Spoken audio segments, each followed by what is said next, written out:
Wow. I am at a loss for words, just absolutely disgusted, nauseated. There is not enough terms or phrases to convey how absolutely disgusted I truly am with this team, this performance tonight, this now 5-game losing streak. I'm afraid of the chat tonight, honestly, but we're going to get to everything, guys. And this is going to be an ugly one. This is going to be one for the ages. This one might go to the wee hours. Buckle up, because there is just so much terrible things to talk about. So much.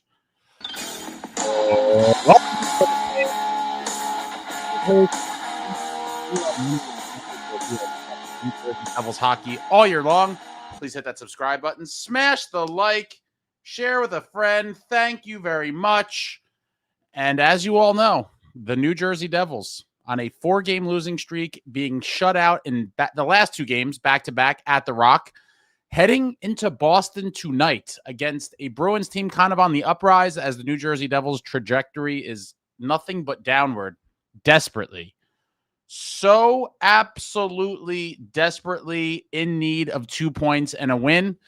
And what do the Devils do? They go out and they lose by a score of 4-1. Let me just handle this on here real quick. I mean, I'm at a low point right now, guys. I am at a low point. It is absolutely just a sad state of affairs for this New Jersey Devils team. There are so many questions, so many, just at this point, there's nothing off the table anymore. Even some of the most outlandish things people have suggested are completely within reason now. And obviously you guys already know how we roll around here. Win or lose, we booze, and we're going for the hard stuff tonight. Surfsides are not going to ease the pain. We are going with Terramana, the official tequila of Dwayne "The Rock" Johnson. Hopefully the Rock's tequila can soothe some of the pain. But win or lose, we booze, guys. Cheers to all of you for coming out. Cheers to those of you that watched this game. Extra apologies and condolences to anyone that may have made the trip and went to the game. I was contemplating it. And after last night's game, there was zero chance I was going to invest the extra time and money to trek to Boston, Massachusetts to watch what we saw unfold tonight. But cheers to all of you. We're going straight from the bottle. It's disgusting. I'm livid. So much to get to, but cheers to all you guys. Tonight, we all sip on loser beverages for the 5th consecutive game. And I got some coffee here too. It might be a long one. Buckle up. But we get to the game. First period. Late in the period, Devils getting the better of the chances early on, out shooting the Bruins. There was, some sloppy plays as usual with this Devils club. But late, Minton gets one. He gets fed in the slot and gets off a quick shot. Super high danger chance. I can't blame Jake Allen there. Obviously, you would love to see him come up with a save, but that's a very good scoring chance there, and he makes good on it. Gives the Bruins the 1-0 lead, and it didn't last long. Less than a minute later, our only bull up front, Timo Meier, getting down low near the net, where not many Devils go these days, as many people have pointed out. And one of the criticisms of this team is that they are a weak perimeter team. They do not go to the dirty areas. They do not crash the net. They do not get their noses dirty. Timo always doing the Lord's work all over the ice. He likes to get down low. He could finish in there, or he could hit that blast from the circle. He's down low. Loose puck comes to him. He puts it in the back of the net. Timo gets his 11th. At 18:39 from Nico Hischier, Lukehughes to tie it up at 1. And I did have some faith restored just because, number one, this team hasn't scored a goal in years. So any sort of offense, a goal scored, I'm going to celebrate. And to tie the game, kind of take the crowd out of it, take some momentum back, especially late in the period like that. Big time goal from Timo Meier. For those of you that have hated on him, Can you even remotely fathom what this team would look like right now without Timo Meier? I'm still waiting, even though this team is god-awful without Jack Hughes. Deposit your apologies in the comments about Timo Meier, because without Timo Meier right now, this team would probably be a lottery team very quick in the McKenna sweepstakes. But Timo knots it up at 1 late in the period. Is 11 from Nico and Hughes. We head to the second period, knotted up at 1. And the emergent Morgan Geekie, another one Jake Allen had no chance on. A very uncharacteristic turnover from Dilly. Instead of going up the wall with it, he tries to feed it kind of across the ice. Very, very poor decision. And it gets picked off and immediately fed to Geekie. He one-times it, doesn't waste any time, and in the back of the net. Right in the back of the net. Jake never had a chance. And hold on one second.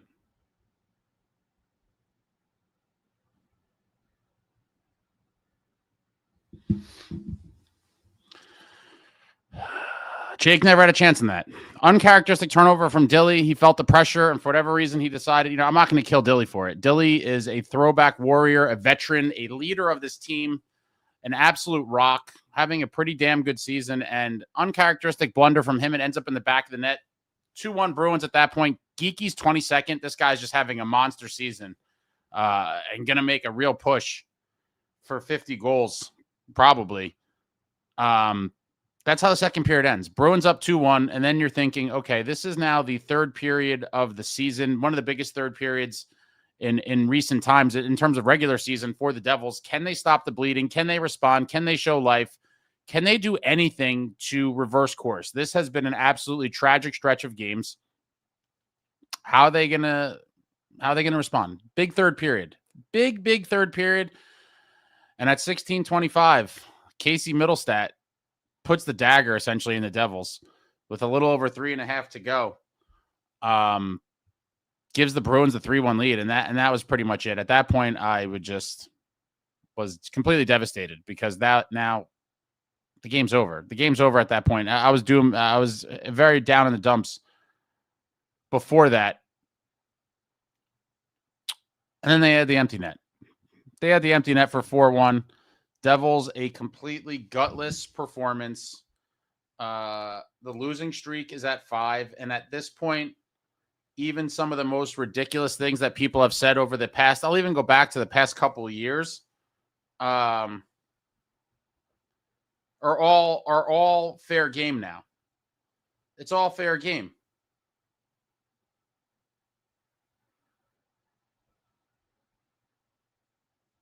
The questions are going to be coming out nonstop. Devils lose 4-1. We go to the game stats. Devils 30 shots on goal, Bruins at 21. Devils 43.6% in the faceoff circle, Bruins 56.4. Both power plays go 0 for 1. Devils with 15 hits, Bruins with 24 hits. Devils with 17 block shots, Bruins with 18 block shots. Devils 17 giveaways, Bruins 22 giveaways. Devils 4 takeaways, Bruins 5 takeaways. Your tale of the game here, and despite having more shots, and they got some good ones. Listen, can't take anything away from Swayman. Did he, have to have a career performance to get this win? No, but he made the big saves when it mattered. And the Bruins capitalized on their chances, and that is how the cookie crumbles. We get to some player stats, if there's anything even worth talking about here. I mean, Nico has an assist, a shot, 2 blocks, and a hit for Nico. Who's that? Connor Brown with 4 shots. Timo Meier, the goal, 3 shots, 2 blocks, 3 hits. Decent stat line for Timo Meier. Once again, our best player, and he has been for a couple weeks now. There's not too much else to even discuss here. It was just another gross game. Jake Allen, 17 saves on 20 shots. And of course, the deserve to win-o-meter. Deserve to win-o-meter has the Devils at a 41.3% chance to deserve to win, and the Bruins at 58.7%. You look at the shot distributions there, despite having some in tight, Devils have a lot of those just hopeless shots from way out, way deep. A lot just flinging them towards net from the boards, just perimeter shots. They got some good ones in tight, but they couldn't make good on them. And here we are now, once again, talking about what is going to give for this New Jersey Devils club. How are they going to get out of this? And the sad reality that I never thought at the time. I mean, listen, I knew we were headed for trouble. I knew we were seriously headed for trouble. But the reality is, guys, this season went by the wayside in this very moment, or in the closing moments.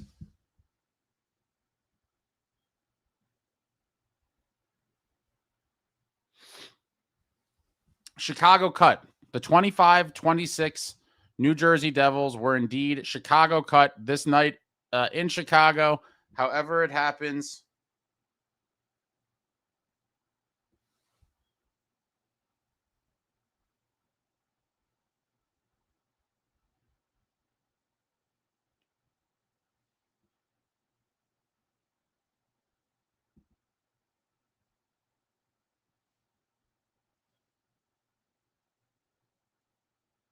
Chicago cut was the beginning of the end.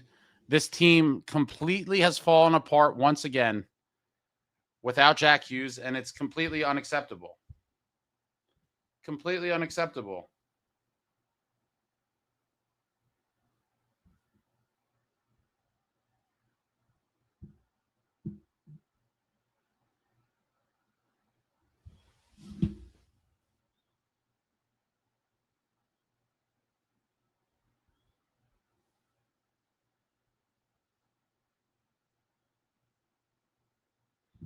Did I think the team would struggle without Jack Hughes? Absolutely. Did I think they would look like this? No. And here we are now, all the people questioning the core and obviously questioning Fitz. Some people questioning Keefe, which I'll get to that in a bit. I don't think that that's justified whatsoever. The reality is almost anything people throw out there at this point in time is somewhat within reason. Is this core done? Can this core win a cup? At this point, I hate to say it, I personally have seen enough. This core will never win a Stanley Cup. They will not. This core is not built to win a Stanley Cup, and I'm sorry. I tried to hang on to hope. I've been the most positive person there is for so long now. And the reality is, unless there are significant pieces added to it, because I'll say this, if there was, I'm not going to say necessarily big-time pieces, but they'd have to be pretty sizable impact pieces added to complement the existing core, as is now with just kind of little tinkerings and the Cody Glass type ads of the world and the Daniel Sprongs. All these little tinkerings are not going to put this group over the edge. And as they are constructed as of today, this core, even with healthy with Jack, they're not winning a cup. I'm sorry. To show the lifelessness and the absolute just no desire or will to win, no fire, no anything. And so the reality is this roster is severely flawed. And here we are. So what is the next step? I don't know. I really don't know. I would like to believe that it's not going to, but if we could dream out a little bit, it would start with the termination of Tom Fitzgerald before it's too late. I mean, anything before, I'll say before Monday, if there is not a Fitz termination or a major deal or deals announced, we are watching the greatest malpractice and absolute disregard for players' careers in their prime that this organization has ever seen. And that is the unfortunate reality. Year after year now, again, Nico and Bratt's 9th season in the league. They've won a single playoff round, guys. And so for those of you that fall in love with the players, I do too. I fall in love with these guys too. I live and die with this team. Obviously, I'm sitting here talking on a YouTube channel. Look at it, but this is my office. I had an office in a basements and things like this before I had a YouTube channel. This isn't for show. This isn't whatever. This is life. I just happened to drop a camera now and talk to all you guys, but this is life. This is life. And unfortunately, I care about this team entirely too much. But at some point, while we watch the same thing over and over and over again, do not piss on our heads and tell us it's raining, because we now have seen, and now as time goes on, even the people, the most loyal of Fitz defenders have now washed their hands of him because they are even tired now. We have seen the same thing. And so I am hoping that by Monday, and I don't think we'll see this, but again, it's nice to hope, to dream, hoping and wishing like Fitz does. We are all hoping and wishing that they move on from him, because it is now crystal clear and abundantly clear that he is not the man that is going to fix the mess that he has created. Period. He walked into a great situation here. Ray Shero, great draft picks. And got a bunch of draft fortune afterwards, winning lotteries and getting high picks, and no one has less to show for a situation like this. A dream scenario that tons of guys would have killed to walk into with promising number one overall picks and continue to stockpile high draft picks. And what do we have to show for it? A single playoff round win in Bratter and Nico's career. A single playoff win in 7 total games. They've won 7 total playoff games, guys. Let that sink in. And so for everyone, again, I love these guys too. But for everyone that's going, we can't trade this guy. What are you, crazy? We can't trade. Nobody should be off the table at this point. These guys have constantly underachieved for years. For years. And while I don't blame them entirely, again, looking at the rosters and the moves that did or did not happen, I do not believe they were put in the best position for success at any point. But the reality is they still should have been able to do more, even with the guys that they have. And so I'm not going to give them the full out of, you were failed by your GM, and they were to some extent. But at some point, that's, you have to do more than what you've done. And to have the guys we have on this team right now, even with Jack Hughes not playing, this is completely inexcusable. There is no more defending it. At this point, if you are a logical person, you have to come to the painful realization that this core ain't it. Period. This core ain't it. Now, again, in some miraculous miracle world, if the right pieces were brought in addition to the core, do I think they could make some noise? Yes. But with the cap and everything else, that just doesn't seem like reality. And the only way to get anything from this group moving forward, in my opinion, is now to make those hard decisions, make those Lou Lamoriello decisions that this man has not shown he is capable of doing at any point during his tenure with the New Jersey Devils. That is the cold, hard truth. Nobody should be off the table. I am taking calls on everyone. And so I can only hope that by Monday, we either hear that the New Jersey Devils have released Tom Fitzgerald of his duties, or that there's been a trade or two to try to give this team help, because we're watching it again. And like I said earlier, even the most loyal defenders are now off the ship. Fitz's approval rating is at 0.5%, an all-time low. It cannot go any lower because people are tired of seeing the same thing. And a quick recap, not to beat a dead horse, he showed who he was in that 23-24 season. He showed who he was then. He should have not have had another season after that. 23-24. What happens? The entire world talking about the New Jersey Devils are drowning because of goaltending. And his answer was there was no way to get a goaltender. No way whatsoever to get an NHL quality goaltender. And then on deadline day, we get Kakinen and Jake Allen.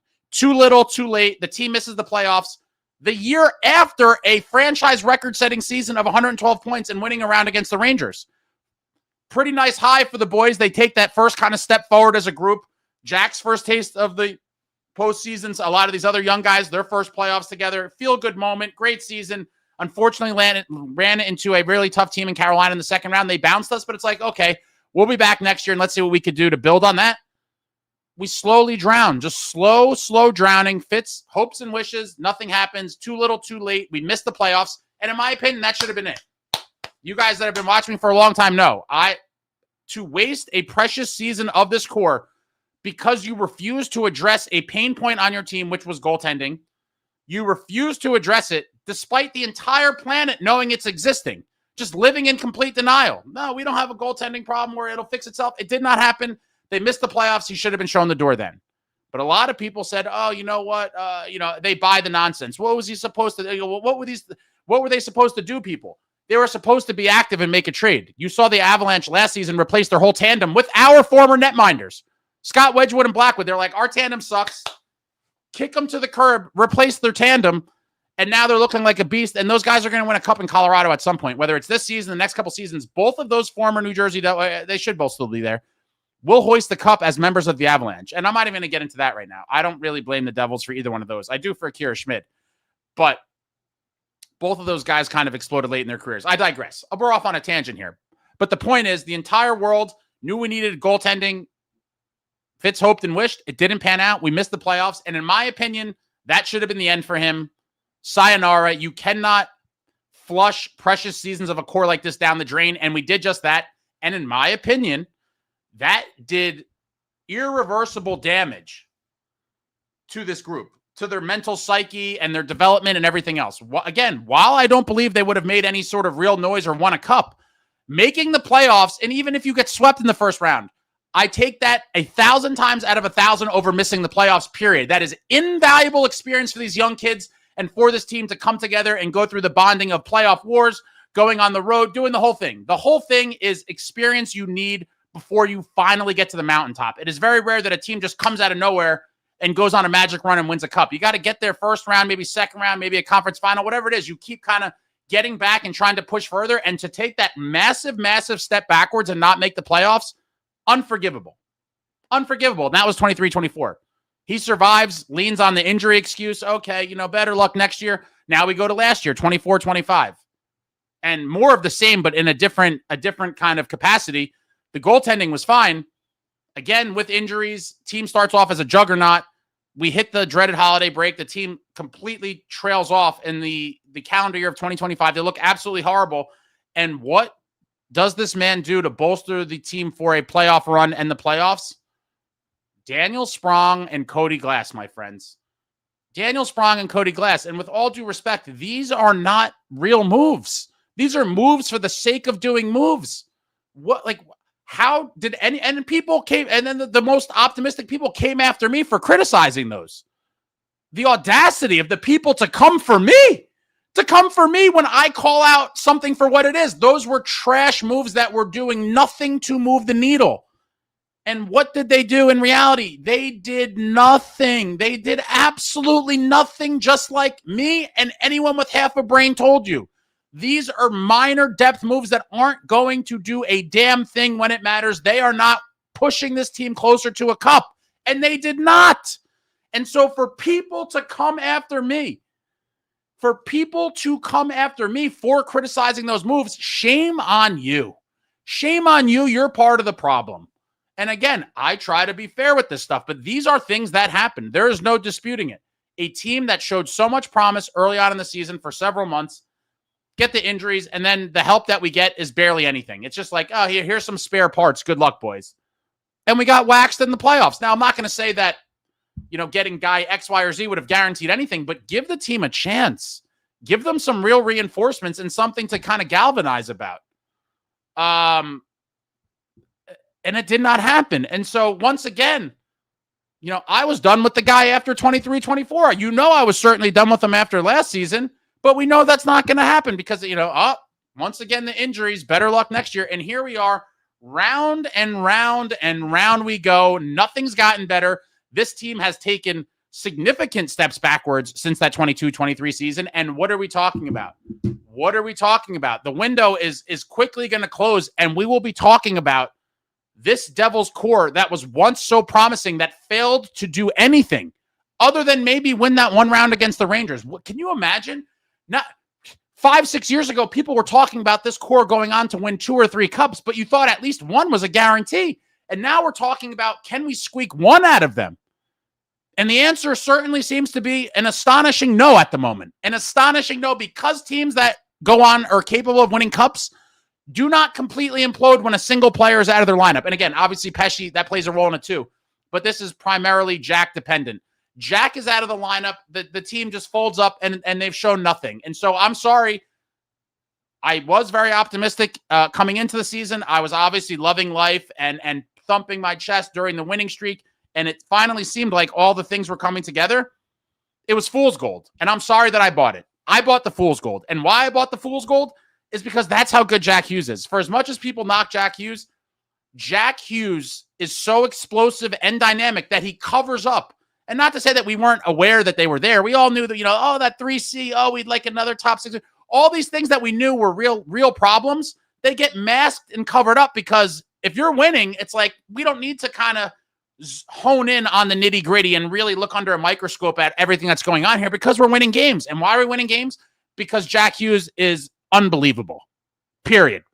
And so it hides the stench. It's cologne on the stinky guy, covering it up. But once that cologne wears off, once Jack Hughes goes down, it all gets exposed. It all comes to light. And now everyone's looking at this thing, they're like, you know what? This team is shit. This roster is bad. He did put us in this position. He can't draft. He refuses to make trades in season. And so you're talking about a guy, the last meaningful trade we saw was Toffoli. And credit to him. I was somewhat optimistic about him as a GM when he got Timo Meier. But the thing about the Timo Meier deal, if we go back to that didn't really require any guts. Because in reality, if we're being honest, trading futures and prospects for a guy like Timo Meier, that's an easy trade to make. We gave them an accumulation of spare parts, if you will, to bring in a top 6 guy. I think if we're being fair, anyone could do that. That's not really a hard trade to make. The hard trades to make are the ones we talk about all the time, the Lou Lamoriello trades. You're talking about trading a guy like Peter Sikora for Jeff Friesen, sending a young, promising Brian Ralston to bring back Claude Lemieux, trading franchise legends in Jason Arnott and Randy McKay to Dallas to bring in Joe Nieuwendyk and Jamie Langenbrunner. Those are the trades that send shockwaves through a locker room, and those are the trades that truly bolster a contending team to really push for a cup. This man has not shown the ability or willingness to do that, period. And I love the Timo trade, but again, if you really analyze it, that was not a difficult trade to make. I think anyone who saw that opportunity would have said, you do that easily. There's no hesitation. The hard trades to make are the ones that move you forward. That one was great, but now we're in a world where we're now talking about Lou type deals because we're not going to be able to get these pieces left and right for these Timo type things where you're giving them, 1 or 2 prospects, some draft picks. There might be a player or two available for a deal like that, but to really improve this team, to really shake it up, to really fix this thing, it is going to take an earth-shattering move, and I'm at that point. I never thought I would be. Again, I try to be optimistic. I love these guys. I love this team. I bleed red and black and will forever. But if we're being real, how many times can we be fooled? I'm done being fooled. That's it. I'm done being fooled. A 5-game losing streak, scoring 1 goal in the past 3 years. I've seen enough. And now it's time for the hard things to happen. Will we see them happen? Probably not. If I had to predict what happens, I think it's more hoping and wishing. And maybe this guy is bulletproof. Maybe all the other conspiracy theories people have. Oh,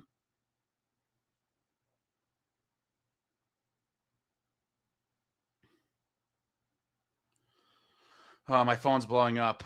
Who knows the deal? But anything short of multiple moves or a termination come Monday, buckle in. It's going to be a long season.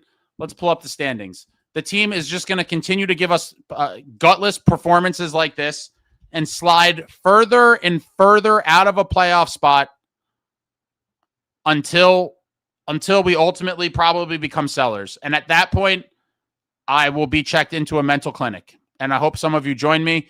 I will certainly be in the loony bin because a season that was once so promising, so promising, has quickly become an absolute nightmare.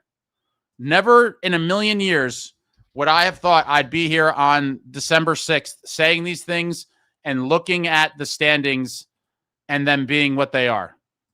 Never thought I'd see it. But let's go to the standings.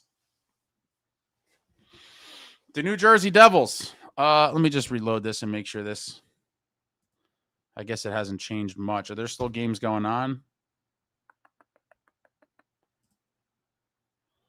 I'm just looking at the current scoreboard. Wings are in action. Rangers lost.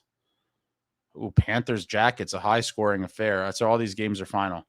And there it is. Devils on the outside looking in. 29 games played. And the crazy part is look above us in the wild card, guys.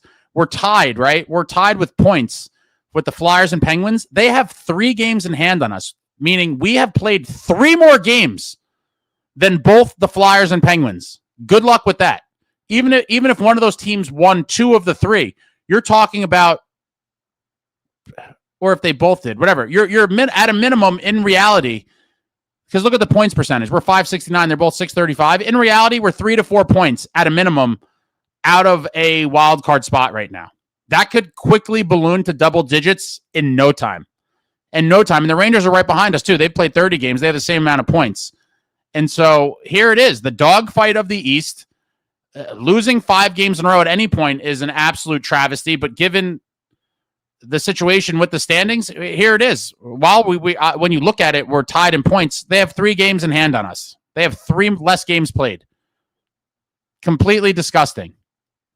Both teams from Pennsylvania. And so we're probably 3 or 4 points out when that all evens up.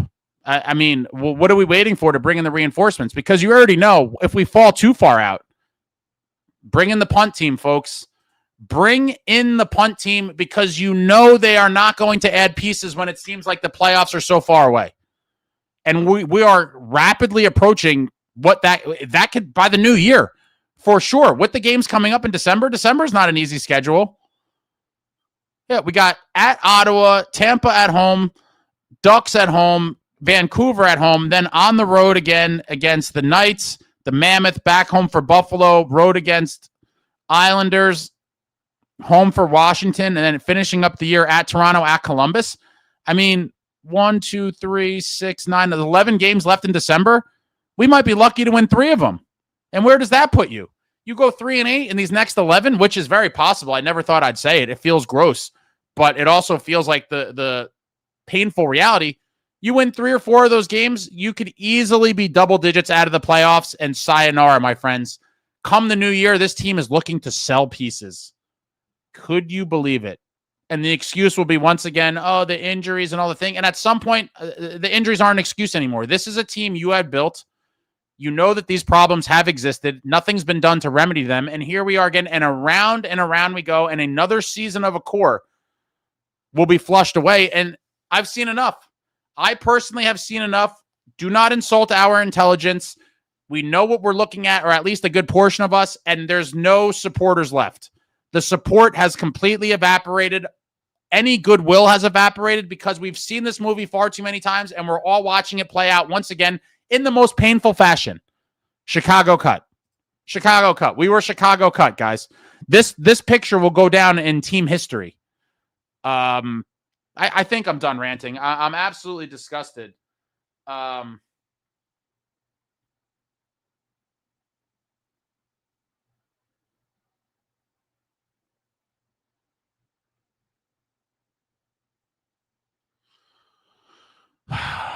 All right, let me calm down. I'm just furious, guys. We all deserve much better. The players deserve better. The fan base deserves better. And we are seeing more of the same and with seemingly no help in sight. Now, there was reports that Fitz, there's reports of everything, but that he's in touch with Nashville about Stamkos and or Ryan O'Reilly. Now there's a new report that came out. He was in touch with Vancouver about Quinn Hughes. But, and while I'd like some of these players, depending on the price, obviously, what are we waiting for to get a deal done? I mean, like I said, pretty soon we'll be so far out of it that some of these guys won't even make sense to acquire anymore. And then what? And then do we start hearing the talks of a rebuild of some kind, a retool? What are going to brand it as a retool? We need a lot of help right now. It's super unfortunate. I really feel bad for Sheldon Keefe. I think anyone who blames him is completely misguided. Sheldon Keefe is not the problem here. This guy is forced to make 5-star meals with scrap ingredients. And it's super unfortunate. And if they try to make him the fall guy, oh my God, I hope that there'd be a lot of venom from a lot of corners of the hockey sphere, because Sheldon Keefe is not the issue here. This is roster construction, lack of depth, coupled with ridiculous injury luck, and it's all coming to a head. And now I get to the comments. Thank you all for coming out. Cheers to all of you. This is a depressing night, and it's honestly, it's just depressing, guys, because this is where we're at now.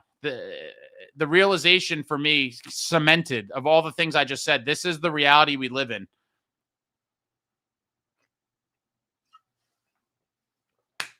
Bobby, this team is straight up embarrassment. Fire Fitz. Look at the 2020 draft. He messed that one. Who do you want to replace Fitz? Apparently, Fitz called Canucks for Quinn, but is he the answer? I don't think any one guy is going to be the answer. But to your question about who do I want to replace Fitz, and I know I'm going to get a lot of disagreements here with this as well, I'm offering Marty the job, period. The great Martin Brodeur, I am offering the job to Marty if I'm in charge here. And there's a good chance he may not want it, because the honest situation is that the job he has now in hockey ops and all the other things he has his hand in, it is way less taxing in terms of time and travel versus a GM. And he might like doing exactly what he's doing right now. And there's a lot of guys like that. They may have a lesser level job, but they're more comfortable with it. It fits their lifestyle better. It fits what they want to do outside of the job. Marty has a young son. He's playing hockey.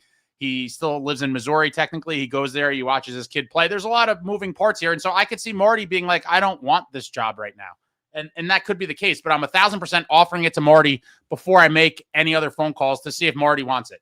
hockey guy forever, winner at every level.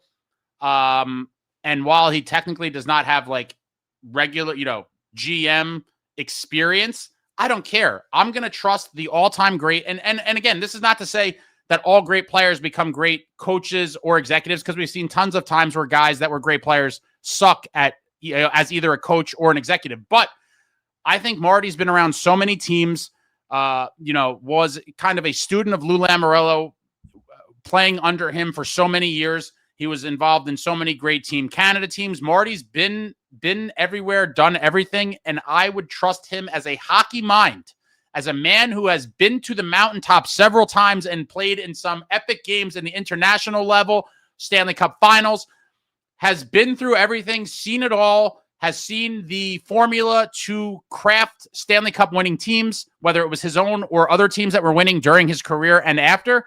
And I will take my chances with a guy like Marty any day, no reservation. Now, could it not work out? There's obviously a potential of that. But guess what, guys? I'm here to tell you, the guy that's sitting in the chair right now, that's certainly not working out. And so would Marty do any worse?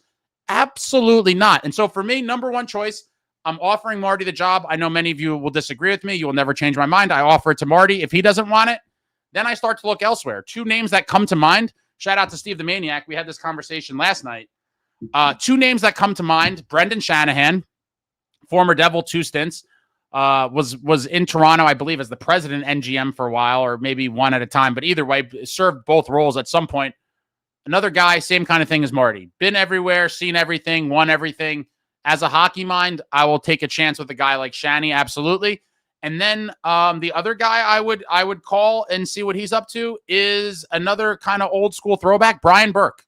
Brian Burke, come on down. Come fix this train wreck that is the New Jersey Devils. Those are the two names that immediately come to mind. And then an outside, one that probably would never happen would be Billy Guerin, obviously. Billy G. He's currently the general manager in Minnesota, so I don't see that happening. But the other three I think are super realistic. Marty, and if he doesn't want it, Shanahan or Brian Burke, and see what they could do to kind of tweak this team. And while the season's still far from over, but something has to be done immediately. And if we continue to see nothing, the season will slip away very quickly. And like I said, it could be before the new year. We could very quickly be double digits or damn near double digits out of a playoff spot, and it's a wrap. A hole they will not dig themselves out of. Oh, man. Bobby, thank you. Make Shanahan the GM. Yeah. When did you see? Yeah. Shanahan, he's on my short list for sure. He is on my short list for sure. And now I go to the comments, as painful as they may be. Chris, I never liked Fitz. Once Lou left, I knew we were doomed.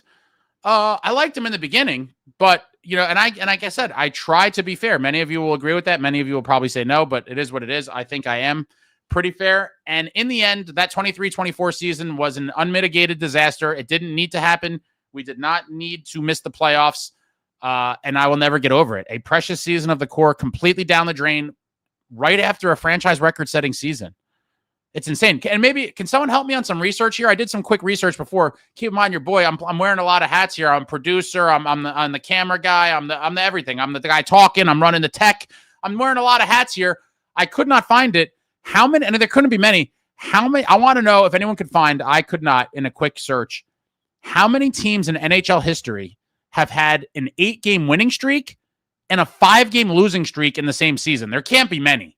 There can't be many, because to win 8 games in a row and also lose 5, I would love to know how many teams have done it. I don't think that it could be more than like maybe 5 at most in NHL history, but we'll see. Mark Bold is trading Huberdeau and Uyghur for Tkachuk and Bennett. Yeah, well, it's that. Listen, guys, Bill Zito is the gold standard today in terms of NHL executives. What he has done in Florida with the Panthers is nothing short of miraculous. He makes that ballsy trade. A lot of people questioned it in the moment. Like I said, like the Lou trades. They're kind of stunning deals that people are like, whoa, I hope that works out because that was ballsy. And that's how you move ahead. And that deal certainly was. Huberdeau had some insane amount of points. And Zito was like, get him up out of here. And he gets Tkachuk and Bennett. And what do you know? 3 Cup final appearances in a row and back-to-back Cup champs. There should be a statue of Zito outside of their arena.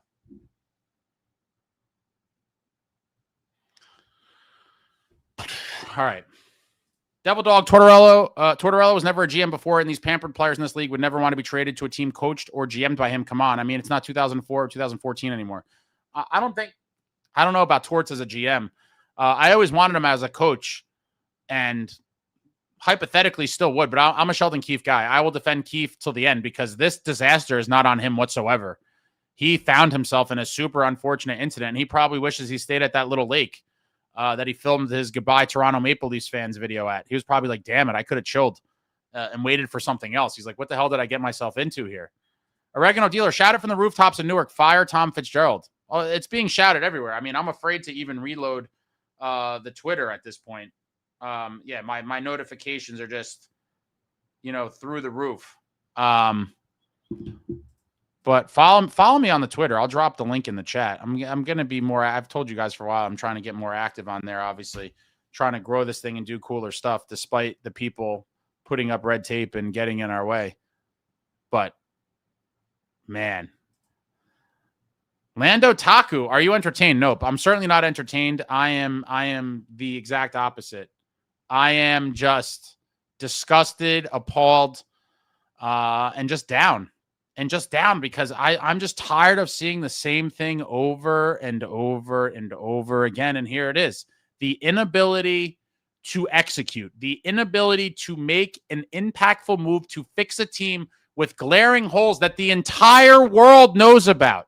These aren't these like super finite, hard to identify issues. They're issues that everyone can see clearly that people were talking about prior to the season started. They were ignored. And again, the Jack Hughes cologne it covered up the stench. The rotting flesh and just rotting everything that was covered up by the sweet, sweet scent of Jack Hughes winning us games. And without Jack Hughes, you get exactly what it is. You get exactly what it is, and it's a team that looks lifeless on most nights, and while they can win a couple of games here and there, they are not going anywhere. They are destined for absolutely nothing. David says, rare to relieve a GM midseason, very rare. I know it is, but I think desperate times call for desperate measures. I don't think it's going to happen. And the crazier part is even if we miss the playoffs, it still might not happen. How do you like that? It still might not happen. M. Sharp says, ace venting for us all. Top Jimmy owners are two rich idiots who view the Devils as another toy in their portfolio of sports teams. It could be, but the thing I don't get is playoff revenue is huge. I don't know how the concessions and merchandise and all that shit works, but they're selling way more of all that. Playoff tickets are even more ridiculously expensive than regular season tickets are. And so I don't see how they don't see the value in trying to build a contender that's going to go on deep playoff runs because that is a lot more money in the company coffers. Timo Meier, rare moves are always the best ones. Dubs is like, nothing is going to happen. He's not throwing his team a lifeline. Completely agree, and that's a problem. That is a complete problem. Sunrise Art Cinema, Fitz will do nothing and come out and blame injuries. We'll see if he faces the fire. But most fans and a lot of the media at this point don't want to hear it anymore. The injuries are part of the group that you assembled. And so you don't get to use that as an excuse. You put this team together. It's known that there's injury problems. They're not built to withstand it. And we got Sheldon Keefe shuffling in AHL players on offense and defense. Completely crazy. Devil Dog, Tortorella's first order of business as GM here, demand to see players' personal phones and pics on their phones like he did in Columbus, and he got immediately fired for it. I mean, wasn't a great thing, but again, I'm not gonna be one of these people that judge everyone on a bad incident. But a lot of people, a lot of you people live squeaky clean lives and you've never done anything wrong. So it must be good to be you guys. Just completely wholesome individuals who've never done anything wrong. Bungie Boris, we're out of the wild card. Yeah. Surprise. Not surprise. This team's sinking like a rock. Richard, attaboy ace, let it all out. Don't sugarcoat it. There's nothing to sugarcoat. I mean, this is the reality. I don't think I said one thing that was not completely factual. Nothing but facts. Devil Dog, no player in the league in 2025 is a torts guy. That I disagree. That I disagree with. I do think there's some guys that would be able to thrive in, a Tortorella climate, I'll call it. There are guys that aren't these soft, mental midget, weak characters that will fold up and cry in the corner when they get scolded. Not every guy is like that. Now, I will agree that over time, the modern athlete very much has become this entitled kind of delicate flower that cannot handle abrasive personalities like John Tortorella. And I think that's part of the problem with sports today in general. I do like a little bit of that old school venom, but there are guys I think that would fare just fine, but they are probably few and far between. Private Pirate, thank you for the super. Ace, 30th game of the season is Tuesday. Respectfully, how many wins did you predict we'd have 30 games in before the season started? Well, Private Pirate, I certainly didn't make a 30 games into the season prediction. But, you know, I'm trying to, you know, if I went back in time, what would I have guessed?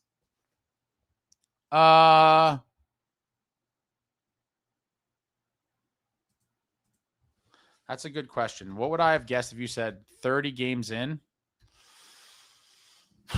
Before the season, so before the injuries. I don't know. Probably somewhere in the 18 to 20 range. I'd have to do all the points out, like with points percentage and stuff. Quick answer, I'd say 18, 19 probably. Probably 18 or 19. But again, I understand we have 16 wins. Great. I'm not going to light off fireworks. That's largely off of the wins we banked up during an 8-game heater. Just look at the very recent, and it's not even, it's now stretching, 2 weeks? 5 games in a row to look just like complete trash, and most of them get shut out twice and score 1 goal tonight after losing 4 in a row. Come on, guys. Against the Boston team with a lot of their big guns out of the lineup. For anyone trying to pretend like everything's fine, and people made fun of me for saying everything's fine earlier on in the season and in previous seasons. I don't get to this level until I feel it is completely justified and we are now at the point of whatever I'm saying, and I'm there now for this season. Many of you were dooming after the opening night game, and then you got awfully quiet during the 8-game heater. With Jack Hughes, this is a wildly different team, but guess what? Jack Hughes is not here. He's not here right now, and the team looks like complete just disaster. Complete disaster. Oh, look at this. I never thought I'd see this guy in here again. Chico, they were first in the East. Now they're out of a wild card spot. Chico, what happened? Your buddies aren't around to keep you entertained? For those that may not know, this man used to be a regular, had some good insight, and then decided to attack me with some of the most nonsensical shit I've ever encountered on social media. I don't even want to talk about it or give this energy, but said ridiculous things to me on another platform that he's not ever going to make it back from. And so good riddance to you, Chico. Have a nice life. Salvatore, the East is so tight that we could be back up top in less than a few weeks' time, but this team has shown nothing to make us think that this will happen. Well, players being brought from the outside can. I think that could happen, and then some guys snapping out of it. But the guys in the room right now have to dig deep and really look at themselves in the mirror, because losing 5 games in a row, being shut out in the last 2 of them at home, and then scoring a single goal tonight, no one really looking to get the team into it. Like I said, either with a big hit, a fight, anything, show any sign of life, and we just kind of whimpered away. It was just like, okay, now this is losing culture, my friends. This is what a once proud organization has become. Better luck next year. We'll get them next time. And we've just embraced losing and have worn it like a badge of honor. And it is absolutely disgusting. And for the newer fans that did not get to witness a Stanley Cup victory, my heart goes out to you, because that is literally the only thing that keeps me.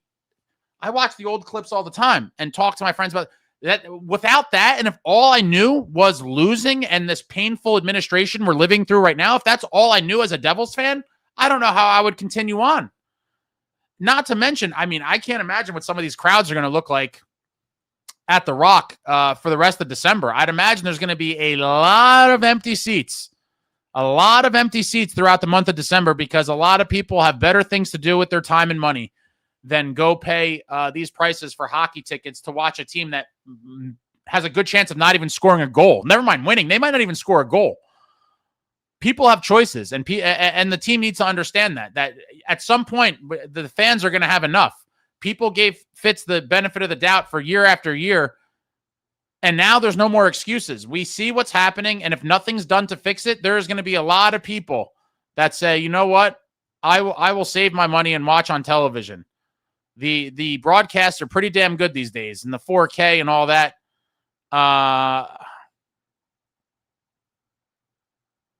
Mark says, losing 5 in a row is bad, but the way we lost them makes it worse. Absolutely. If we were on a 5, I would still be pissed no matter what on a 5-game losing streak. But if they were all like nail-biter games or back-and-forth wars and like we got, say we got, people like to use this term way too much, but say we got goalied in a game or two, unfortunate luck, blah, blah, blah, like then it's totally different. But to lose in the fashion that they've lost, 2 shutouts at home, 1 goal in this one, no signs of life. It is disgusting to watch. Roland says, Ace, what makes Tom Fitzgerald any different from Kyle Dubas when with Toronto running it back year after year with 0 growth? Nothing. We are living in an analogous situation. It's literally almost the same thing. It really is. Oregano Dealer. God, I can't even look at Devils Twitter or watch THG's power rankings because it's just going to be bad news. We're jokes. Twitter's ugly right now. Twitter is ugly right now. Eric, Bratt, Hamilton, and Plot must be dealt now. They are useless and terrible value. They are each making about $8 million on average between them and bring nothing for those cap hits. Eric, let's not be crazy. Am I underwhelmed with Bratter right now because he's not scoring goals? Absolutely, but he still has, let's see, did Timo tie him now? Tied for the team lead with 26 points. I mean, he's racking up a ton of assists. So to lump in Bratt with Palat is just completely psychotic behavior. Dougie obviously seems to have trailed off a little bit in recent times. But Palat has value to the team, but not $6 million worth of value. I mean, that's just been obvious for a long time. L. Schneider, the wheels have completely come off this franchise. Mismanagement. I'm afraid you might be right. Arnott Firefits, promote Marty to GM, package Jack and Luke. Well, Jack and Luke aren't getting traded. Would love to see Marty be the GM eventually, but that could be a pipe dream as well. True Patriot, haven't watched a minute of Devils hockey in the last 3 games. My mental state is better and just need to find some other team to watch for entertainment. The organization and management has quit on the team. Yeah, it's rough. Lots of Fitz bashing, rightfully so, in the chat. M Sharp dropped the tickets price too. Well, the ticket prices will drop as the demand drops, and the demand is going to be at an all-time low. Winter, cold winter during the holiday season, weekday games. I suspect some of these December games are going to be very sparsely attended. I guess the only thing they have going for them, though, is I'm looking at this. The days really matter. The weekend games really get the attendance boosted with the kids. And so, yeah, luckily for them, they're all weekend games in the rest of December, except for the Thursday 11th game next Thursday at the against the Lightning at home. But then they have Saturday and a Saturday afternoon one at 12:30 against the Ducks. Then a Sunday afternoon 12:30 against the Canucks. Then Sunday the 20th. Sunday night game. Those are kind of rare, I think. Sunday the 21st, 7 p.m. against the Sabres. And then Saturday the 27th against the Caps night game. So that could help them. But if they continue to keep losing like this, and obviously Jack Hughes being your box office blockbuster draw, not having him in the lineup certainly hurts the attendance as well.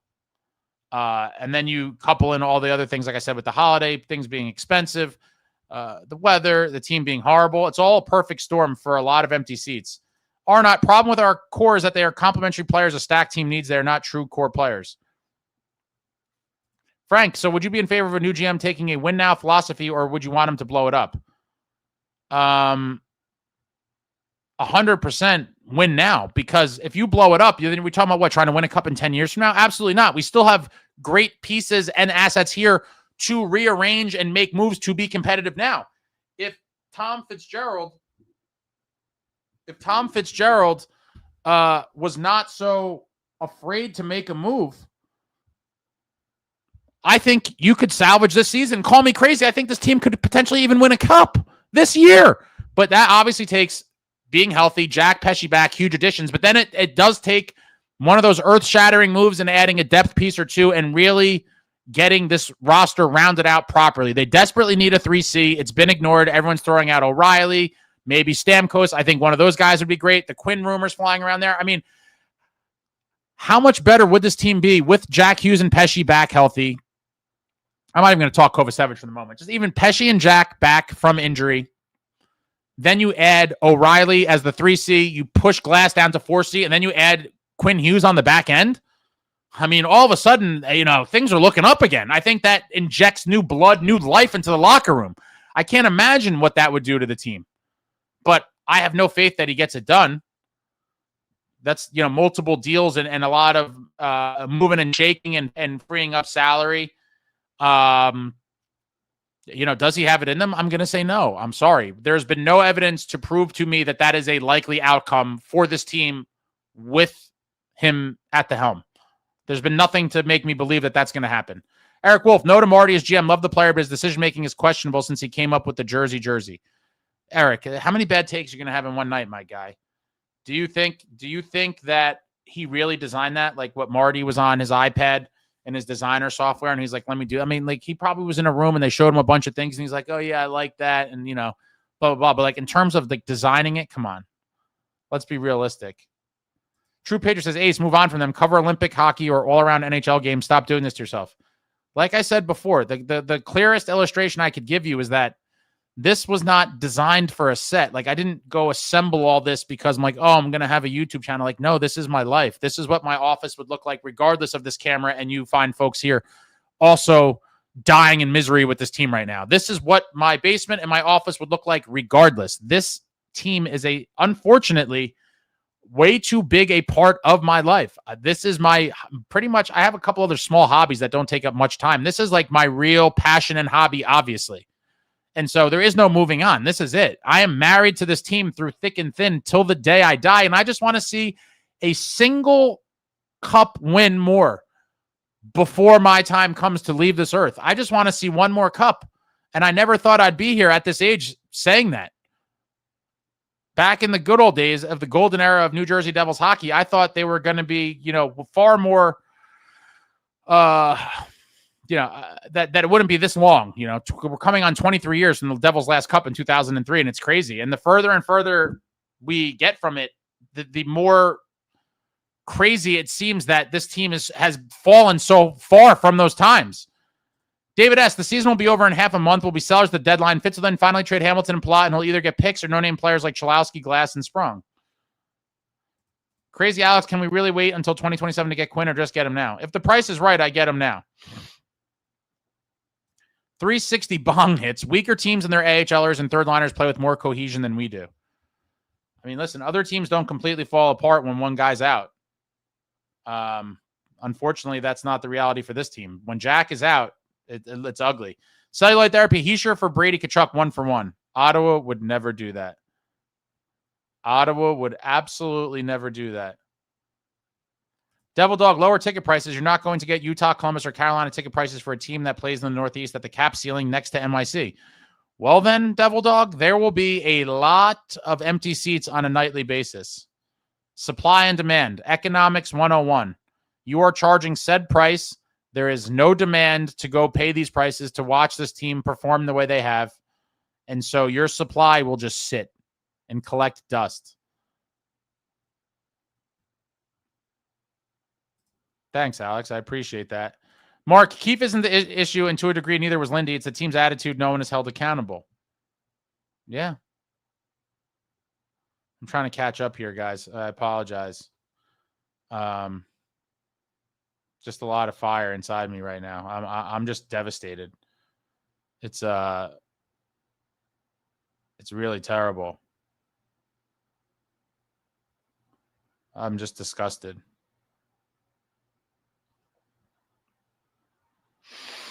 Mark says, you think the D is bad now? Wait till we get Quinn. Guys 5'10 and 180 soaking wet. Yeah, but I mean, Mark, listen, I'm all about heavier, edgier, more violent. I am against the midget brigade. I don't like the, soft identity, the Euro identity, whatever you want to call it, the identity, the skill, elite playmaker identity that this team has taken on in recent times, because I don't think it's going to be enough to be a winning type of team to go deep in the finals, unless there was a lot of outside pieces brought in.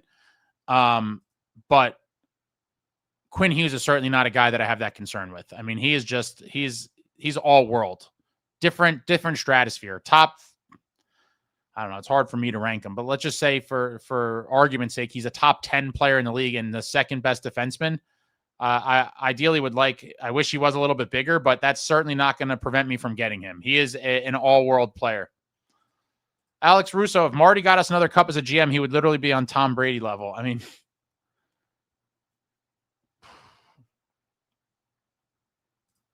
Frank, my only issue with Keefe is he shows no emotion, but it's not fair for the fans to care more about the team than management does. I typically like emotion being shown, but that's not who Keefe is. At least outwardly to the media, I think he does have a little more bite than people probably realize, and we don't really know what goes on behind closed doors. But I don't mind a kind of even-keeled coach that could kind of deliver that bite when necessary. Chris Slater says, Scott Stevens as a GM, get us big bodies. I don't think Scott Stevens wants to do anything. I think he's just enjoying retirement and chilling.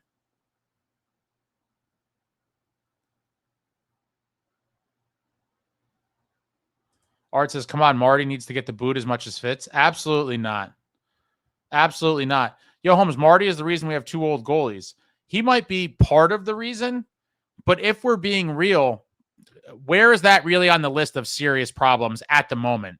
Like, can you honestly say with a straight face that outside of maybe Connor Hellebuck, which, by the way, your boy wanted, along with Steve the Maniac. Shout out to Steve the Maniac. When those rumors came up a couple years ago, we were all over that. We were like, get Hellebuck. Game changer. You build a team from the net out, get Hellebuck. Never happened. But even with different goalies right now, all of the problems we're talking about would still exist. And so while it may make some of you feel better to kind of say that, in reality, I don't think it would have made much of a difference regardless. We'd still be here talking about how we don't have proper depth, how we don't have a 3C, how some of these guys look lifeless, and how, for whatever reason, this group as constructed is not enough to get it done.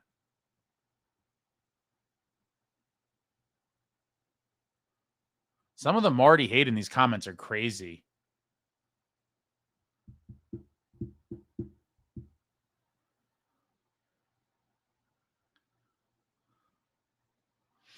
How I got a Jeremy Proper dream on Aerosmith. Putz Gerald ain't going anywhere. This is more of a pipe dream than getting Stamkos. It could be. But listen, if he's going to stay here, I just hope he does his job. But if he's going to stay here and do more of the same, we're all tired of it. I mean, you go on the internet. I mean, there are obviously people, a good portion of fans that go to games that probably have no idea about anything. And that's kind of the sad part. There's tons of people like that are just ignorance is bliss. They don't know any of the intricacies of deals. They don't know anything. Some of them might not even know some players' names. They just go, they have a good time. They eat their popcorn, watch the team. They win or lose. They don't care. They go home in their car. Life goes on. Then there's the sick people like you all and myself, the sick people that sit here and get fired up about a team, that care way too much about this team, that read articles and seek out videos and are up. We're just the sick, the diehards are the minority. And so there's a large percentage of people that probably are just completely unaware of how broken this whole kind of machine is. And that's okay. But there are a good amount of people that do know. And here we are having these conversations. Yo, Holmes, now is not the time to give Marty a try. This is a win now window that is closing fast. Need a real legitimate GM. But here's the thing. What makes someone a legitimate GM? What makes someone, because they had the job before, they went to GM school? Like, explain to me what makes someone legitimate versus illegitimate. I would love to know. What is who is to determine legitimacy? Dire Wolf, I want Kate Madigan for GM. I don't ever want Marty to have that job. Don't ever want to call for him to be fired. I certainly do not want Kate Madigan to have that job. Anyone who has worked closely with Fitz and has either celebrated or contributed in some of the moves or non-moves that have been happening here during his time need to be gone. He needs to be gone with his entire cabinet, including her, unfortunately. The entire administration must be cleansed. We need an organizational cleanse because whatever's been happening, it is broke, and it's stalled this team out to the point of, not even, I would take a stall, has regressed, and precious years of a core and a situation with young, promising players and draft fortunes, and we have nothing to show for it, guys. Absolutely nothing. Nico Hischier. And people called me crazy a few months ago when I said, I'm not positive Nico is going to resign here. What do you people say today on the night of December 6th? Are you so sure that Nico Hischier is going to sign here long-term? Please let me know in the comments about that too. Is that a foregone conclusion still to you guys that mocked me for that suggestion? I said, depending on how things go here over the next year or so, he might want to see some improvements, a real dedication to winning, win now moves, and moves that make him believe this organization truly wants to win a Stanley Cup. Do you think that Nico Hischier thinks that's happening right now? Would love to know. Tell me I'm crazy. Tell me I'm crazy right now, because I don't think I am. I really don't think I am. All right, we're trying to skim ahead here.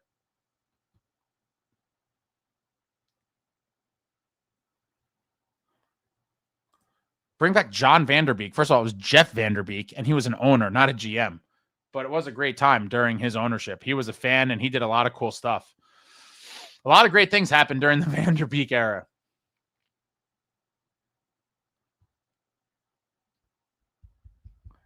Correct, Dubs. They need to get rid of all the scouts and player development people along with Fitz, obviously other than Marty. That has been just as bad, along with Fitz, that has been just as bad as a disaster. Yeah. John Fay, there are 3 people I wouldn't mind taking over, and those are Marty, Tortorella. I don't know why people are saying Tortorella for GM. I think that's interesting. Marty, Tortorella, Shanahan, and/or Burke, and I say Tortorella because I think he would turn the entire team around. That's an interesting one. I never really thought about that. I don't know that I would want to be the guinea pig for Torts as a GM. I certainly would have loved him as a coach at several points in time. A guy, a no-nonsense guy like that definitely brings the energy. I don't know about him for a GM, but I'm certainly, I said Shanny, Burke, and Marty would be my top 3 for sure. Chris says, I think we need to change our scenery, move us back to the Meadowlands. Let's build a massive sports complex. That'd be amazing. That would certainly be amazing. Fitz is working on a deal for Eddie Jockman. Oh, my God.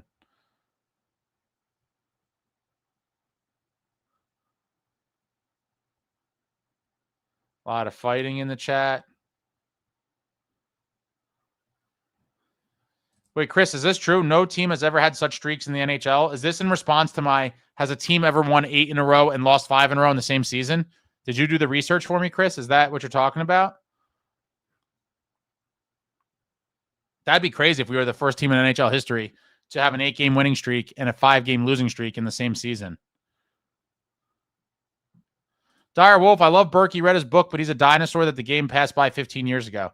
I think they said that about him back when he assembled a juggernaut in Anaheim and won a cup with the Ducks. I'm pretty sure they were saying the same thing.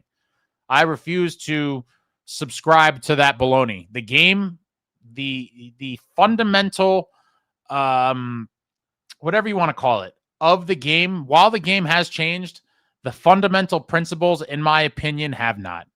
They have not. You need a decent goaltender. You need to have a pretty good defense. You need to have some gritty guys. You have to have multiple different ways to score. You have to have a little balance of everything. You need grit. You need skill. You need all of it.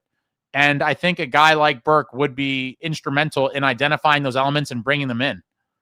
Again, I think this is all pipe dreams. True Patriot. Florida spent the money and win now mentality. This guy sits on his hands and gives excuses and then asks what's depth scoring. Yeah, he just came in second, guys. He tried, but he just came in second.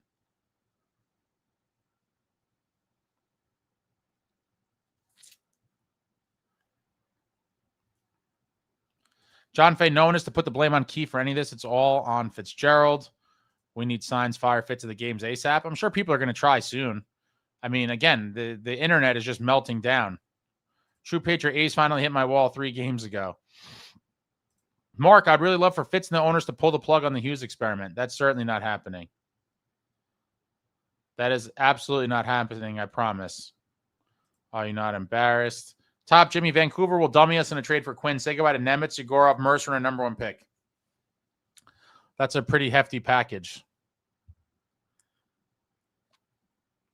Seems very hefty.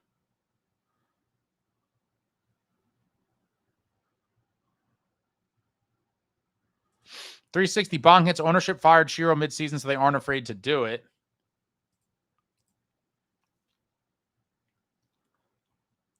It's just terrible, guys. Triple H.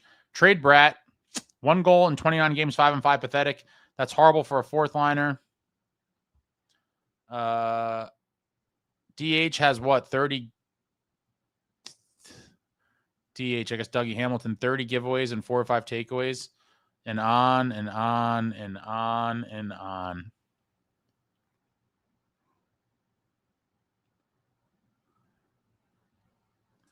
SJ says, even if they win 8 in a row again, I'll always be skeptical now. Correct. Completely correct, because we know what this team is now. They've proven, without Jack at least, to be consistently inconsistent. And while they could maybe win a few, have a few 5-game, 4-game, whatever it is, winning streaks, they're also capable of the stretches we're witnessing right now. And so it was fool's gold. I bought it, and many of you did. And I mean, it's not entirely fool's gold because when I was saying all that stuff and everyone else was fired up as well, it was with Jack on the team. But overall, now without him, I think it's a pretty damning kind of illustration. But the crazy part is, they are going to still be much better when he comes back. But there's now things need to change. Presify, this team has ruined my life. I smashed my TV and my wife took the kids and left forever. My life is ruined. Goodbye, Devils. I'm no longer a fan. Oh, man, you might as well be a fan now. You lost your family.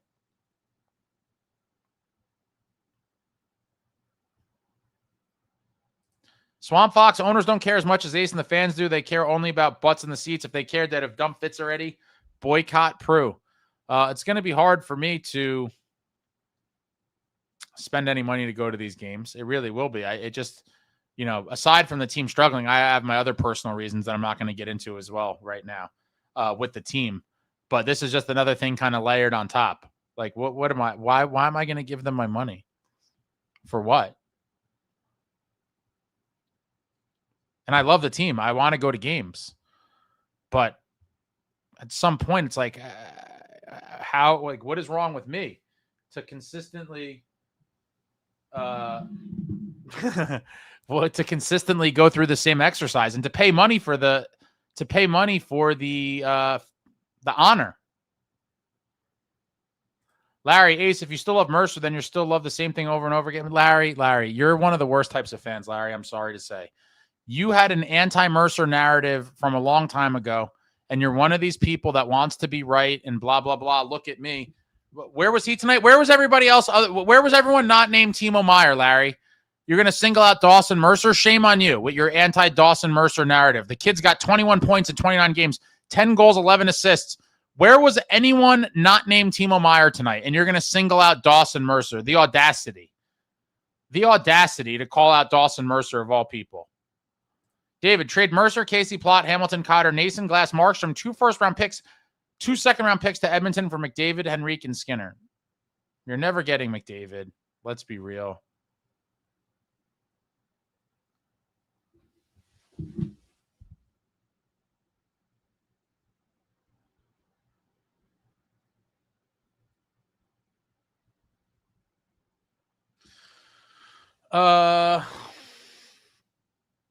Ritter Engine, legit not buying another ticket until I see a tangible shakeup. Well, Ritter Engine, you might not be buying a ticket until the 26-27 season, my friend. Because as we all know, with the evidence we have available to us at the moment, Exhibit A being 23-24 and Exhibit B being 24-25, the betting favorite at the moment is that we will not see anything of substance. Now, we may see another one of these depth moves or one, we plucked a guy from overseas or we got this guy, some insignificant move to give the illusion of trying. But I don't think there will be anything that remotely registers as a meaningful move. And I hope I'm wrong. MC, is some of this on the training staff? I hate these things. Are these guys not conditioning properly in the offseason? Obviously, Jack Hughes injury notwithstanding. I can't blame the staff at all. People like to blame other people. I would just blame the guys for underperforming to some extent. And then when you look at the bigger picture, zoom out a little bit, it's poor roster construction, and Jack Hughes masked a lot of the issues. And now we're getting a painful reminder of what this team looks like without Jack. Sunrise Keefe is nowhere near the reason he hasn't had a full, true NHL roster for any extended time. We need a new GM who's ready to get serious and take emotion out of it.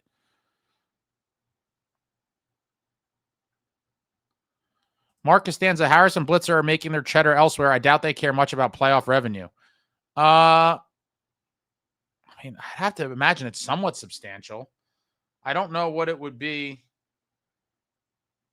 in comparison to the regular season, but with the increased prices and everything, I'd have to imagine it matters. If it's so insignificant, then the whole team should be insignificant. Sell them to someone who wants to win then. Sell the team. Take your profits. Be out of the NHL business. Do us all a favor.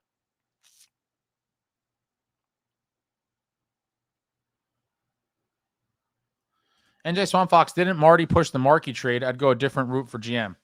Well, first of all, so yeah, he had a role in that, but I still think, because And again, it's still way too early to call the Markey thing. I mean, let's be real about that too. He can still be injured for all we know.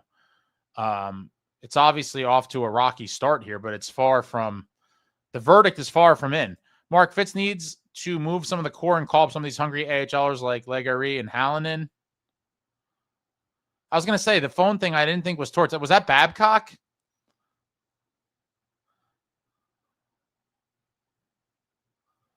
Frank, I'm not a fan that quits on my team unless I feel the team has quit on me. I hate to say I'm starting to feel that they've quit on me. I'll keep watching for now. That's interesting. Hey, Russo, one guy won't help this team if we do a Quinn trade. Just effing and get Sherwood, too. Would love Sherwood. Supposedly he wants, on his extension, $5 million times 5 years. I don't know. I would definitely investigate it. But like I've mentioned before, because of the cap space and everything else, I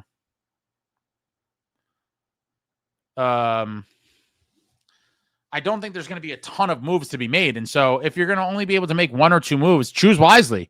I would go kind of kick the tires on everybody who's out there and then make the best determination for what fits your team and what the cost is going to be going forward. Connor Quinn, give me whatever Ottawa wants for Brady. Oh, that's the dream. I don't think they'd ever trade him. He is a true unicorn.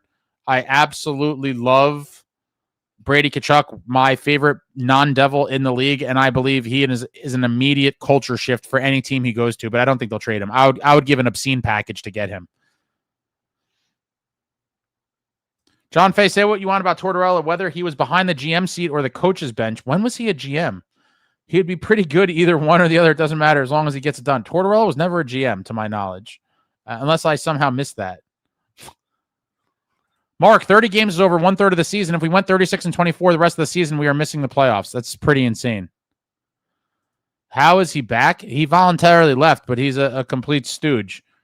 Said completely ridiculous things to me and stayed away for a while thinking I'd forget, but I don't remember. I don't forget things like that.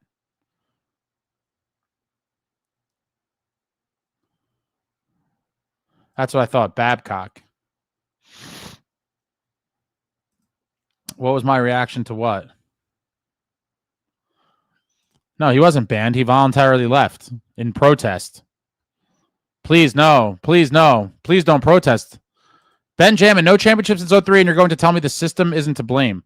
Well, I mean, we've went through many coaches and many ownership, not many, but several ownership regimes and a couple general managers. I'd be curious to know what system you mean exactly, other than the system of not being fully all in on winning a Stanley Cup. If that's the system you're talking about, then yes, that system is to blame. I'm not sure what specifically you're referring to.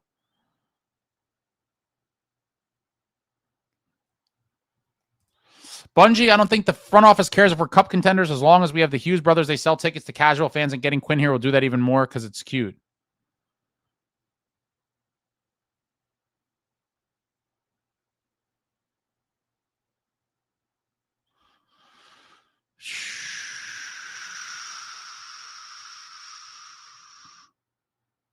Yeah, Chico's a total clown. If he keeps it up, I will ban him. He could sit here and watch, but I'm not.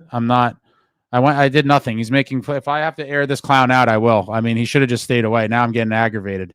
On top of all this, he just said stupid things that were just so ridiculous that he can never come back from them. I certain things I could get over, but certain things I can't. And he said absurd things that there's no coming back. He sealed his own death warrant in my book. No coming back from it. Yeah, I could take you. Different. Totally different than what he did. I could accept your stuff, Timo. You know I don't like to ban people. I've only banned SST because he was ruining other people's time. I don't care what people say. It doesn't bother me. How I got her, Jeremy Proper Ace. Good for you, man. Glad to stick to your convictions. I don't know what that was about. Pucks, what's going on, Ben? At least your ECHL team, Adirondack, beat my Maine Mariners tonight. Not all is lost. Check out Pucks from the Pine Tree. Ben does a lot of great stuff. Does a lot of ECHL. Does Bruin stuff. I think was in the booth calling the game tonight. And was Jeremy Brodeur in net, Ben? Top Jimmy, I'm loving the new version of Ace. Angry, cynical, and realistic like the rest of us. I've always been the same person, but it takes, again, I try to be fair. When it gets to that point, I will speak my mind, but I believed everything I said the whole time. Like when people were dooming during the 8-game winning streak, that's psychotic behavior. You're dooming during an 8-game winning streak. Like, what are we talking about? And now, like I said, it turns out a lot of the things that people said during that dooming ended up being correct, but they said it way before it was time to say it, if that makes sense. Newark Devil, time for a shake-up trade. A fair one will work just for the possibility of sparked chemistry. Yeah, you just got to change it up. There needs to be a shockwave to the locker room. Guys need to know that this is not acceptable. The status quo has gotten us absolutely nowhere, and if nothing is done, we're all going to be here in April, either right when the regular season ends, talking about how did we miss the playoffs, or after game 5 or maybe 6 of the first round when they're inevitably knocked out, talking about, wow, we backed into the playoffs and got smacked again. Newark Devil, Fitzgerald should have been gone 2 years ago. Natasha, Young, at least I can eat whatever I want and don't have to worry about my cholesterol. Nice. Steven, Bratt's goal drought has been brutal. What a horrible time to do that. Yeah, I mean, I think now he hasn't scored in like 15 games or something. Yeah, he's still racking up assists, and he obviously still has value, a great player. But when a guy like Jack is out of the lineup, you look to a guy like Bratter to bury some goals. And for a team that has been very offensively challenged as of late, it's not great. Timo. I can see Nico winning on another team. He's a good player, but the situation here is not for him. I do think he would be better more in like if he was more of like he's always going to be a top player, but if he didn't have to, I guess here to some extent he's kind of, but he's like the co-main event to Jack. Yeah, if he was like on a really deep team, he would be a great player on a team like the Panthers or like the Golden Knights, a contending team where he doesn't have to feel as much of the responsibility to carry the load. I think he would be even better and really help a team like that win, which is why I do believe if he decides to test free agency, there's going to be no less than 30 teams, maybe not 30, but there'll be a ton of teams trying to talk to him and lure him to their team because he would be a great addition for pretty much every team in the league. Newark Devils says, time to show Mercer the door. No grit, too many missed opportunities.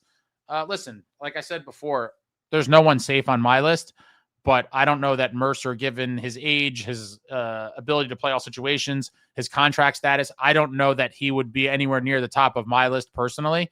But I know a lot of people have been down on him for a while. I do think it was kind of unjustified, and I do think he's having a kind of breakout year. David, how much longer until you get so pissed you stop going to games? Probably pretty soon. And it'll kill me because I love going to games. It's one of my favorite things. But between the performance of the team and then some other things that have happened involving the team, it just makes it very difficult for me to have that same enthusiasm or feeling going to the games, if I'm being completely honest. Justin says, Age not allowed to end up in the loony bin. I might be on the fast track. True Patriot went from season ticket holder to no package to partial to not caring. And that's what losing can do. Just like winning cures all, losing certainly can have the exact opposite effect where people become quickly disinterested. And I think you're going to start to see that probably this season, unfortunately. It's hard to justify the financial and time expenditure of going to NHL games with a team that's looking like this.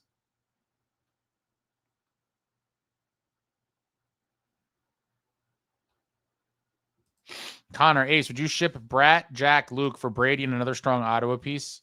I would trade anything for Brady. So, I mean, it's not going to happen. These are just, you're living in fantasy world questions right now. They're eventually going to get Quinn and have the marketing dream of all three Hughes brothers. True Patriot ticket prices against the Stars in the secondary market were in the teens. I did see that. James, not wasting my money or time on tickets. Wait until the owners see the revenue drop. I don't know that they will. They'll fire Fitz. It's the holidays. People buy tickets as presents. Not going to happen now.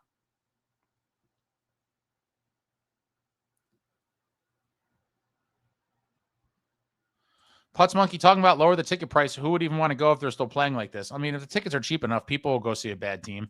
Natasha, I just hate when people discount my fandom because of my age. You feel me? I don't know if it's necessarily discounting your fandom. I certainly understand what you're saying because I've felt similar things in other aspects of life where older people or people more experienced in something kind of make a comment, and I get that. But the reality is, Tasha, longer fans, the reality is they have seen more and kind of witnessed more, and so there's more frame of reference given, not for every conversation, but there's a lot of conversations where time served as a fan, specifically with a franchise or the game, whatever it is, where time served will kind of affect the either outlook or interpretation of a given situation. So unfortunately, I don't know it's necessarily trying to discount your fandom, but there's certain scenarios where it kind of does matter. Ritter Anderson says, no worries. Perhaps the analytics team can fix all this. Oh, boy. All right. How far behind am I? Oh, I'm super far behind. All right. Let me skip ahead. You guys are very chatty tonight. Very chatty tonight. It's unfortunate, but I'm just disgusted right now.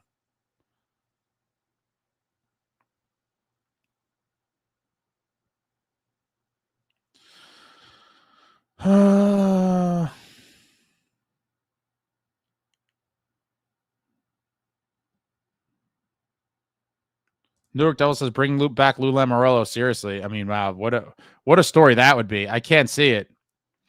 I can't see it, but Eric, Jack covering all the team's faults by being hurt all the time makes him exactly like Joe Burrow, so both my favorite teams have the same problem. Oof, that's rough. Oregano Dealer said, Ace said to hell with women, the Devils are his lifelong passion. That's a whole different story. Swamp Fox, where does Fitz will deal Mercer and Nemo for Quinn? That'd be crazy for someone he can get for money in less than 2 years. I could see both sides of that. Natasha, Ace, do you have a Devils tattoo like LaGreca? So sick. I do not. I do not have any tattoos. The Insane Pollock, this is just a bad slump that happens, and I'm going to enjoy when they turn this around. They showed signs of it tonight. This bad puck luck will not continue. Oh, the Insane Pollock. To be that level of optimistic is beyond. I mean, this is well past just bad puck luck.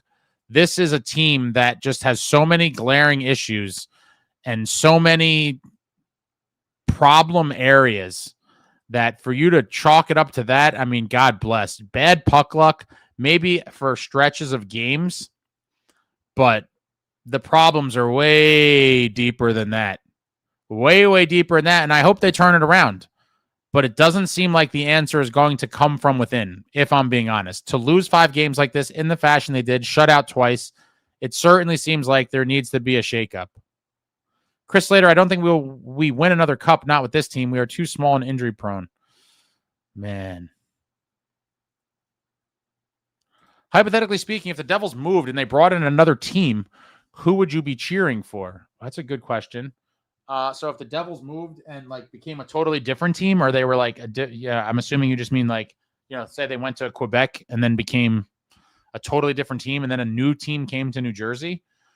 I guess I would root for both. I can never just how do you just abandon the team you liked forever, and then there's a home team. So I would probably have a split allegiance. As much as I hate people that cheer for multiple teams, I do believe that is a scenario where it would be completely justified. And then obviously I'd have to pick the one, when they're playing head to head. But I think that's probably the only justifiable scenario to have 2 teams. Putz Monkey, at the end of the day, ultimately blame HBSE. They don't allow ish as long as the team is still profitable. Yeah. Oregano Dealer says, as long as we keep Grits around, I'm fine with any trades at this point. Got his jersey coming in soon. Very nice. Mark says, I don't drink Ace, but I'm having peppermint tea to cope. Well, enjoy that.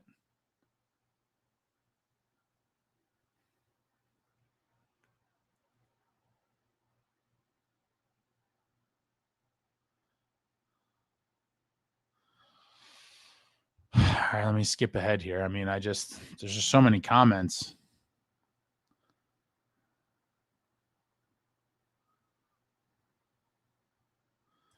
Devil Dog says, Ace, our franchise historically has poor attendance issues with 10K at regular season and 15 at playoff games in our glory years. You should know that. There's your supply and demand. Obviously, a very different time. But I do think that I saw a report the other day, and the Devils supposedly had 99.9% attendance or something, which is interesting to me because I was at plenty of games where there was damn near full sections open. So I don't know exactly how they're calculating these numbers, but it certainly doesn't seem like that when you're at the games.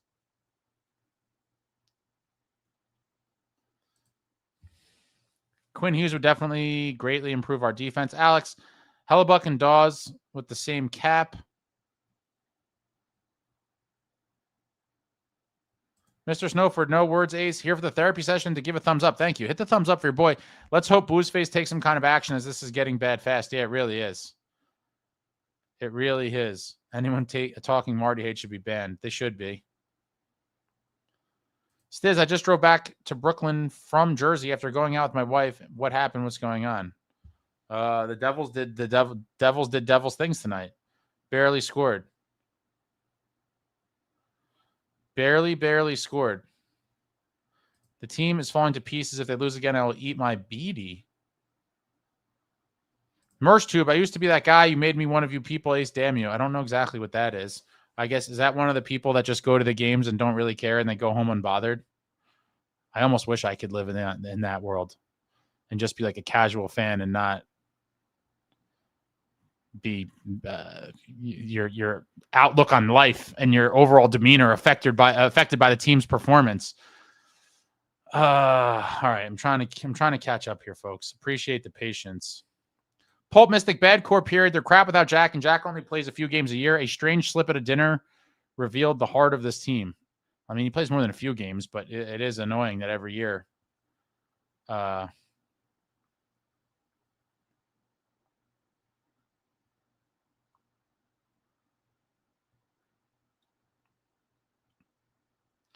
Chris Terreri for GM. That's very interesting. Salvatore says, what's Niedermayer's role in Anaheim? Can we get him for GM? Another guy that I would take a shot on, but there's no way. He loves Cali. He's not coming here, but another genius hockey mind. How do you say this? Lando Taku? It's time Keefe starts sitting guys out, make an example out of your top guys, send a message. These guys are far too comfortable with the sloppy play, and for the love of God, put Timo on right wing. Would like to see guys scratch. I don't think we'll do it. I mean, I just don't know that it's something they kind of have the gall to do in conjunction with all the injuries, but I wouldn't mind seeing it. I mean, I think that at least sends a message.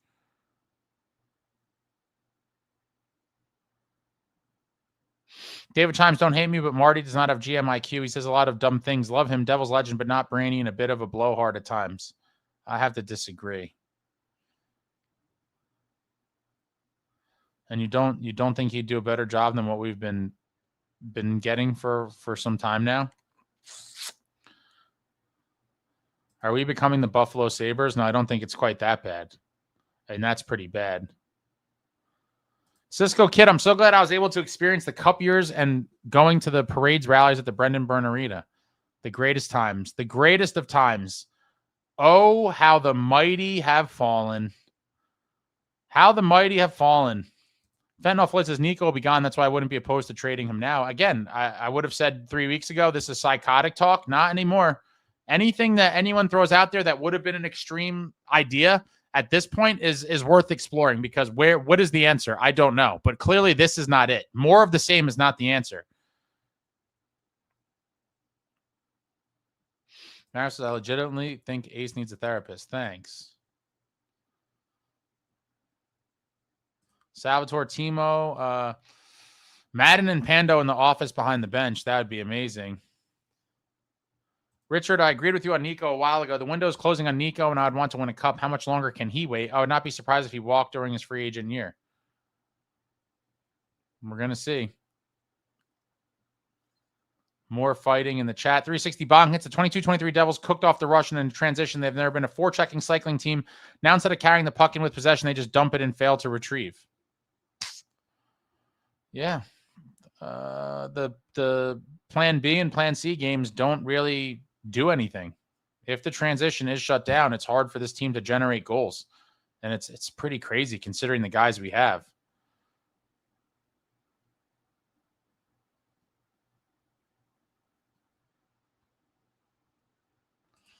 Listen, Lou had mess ups in Long Island, but he left the Islanders with one last gift, Patrick Waugh. Lou was 100% right about making Waugh coach of the Isles. Now look at them. Oh, man, I would love. John NJ Devils, what books you got behind you, Ace? Oh, it's I didn't realize those were in view. I've been kind of sorting through my library, my hockey reference library, and doing some stuff. Some of those are going to be the giveaway. The monster giveaway show is coming, and those will be a part of that as well. I've been working on a lot of stuff behind the scenes. A lot of my efforts have been kind of I don't even want to get into more negativity, but yeah, I'm trying to do a lot of stuff. We'll see what gets done, but the books are part of the hockey library. You'll make an appearance again soon. Books about when the Devils were good. Well, why were they run by clowns? Not run by clowns. Okay.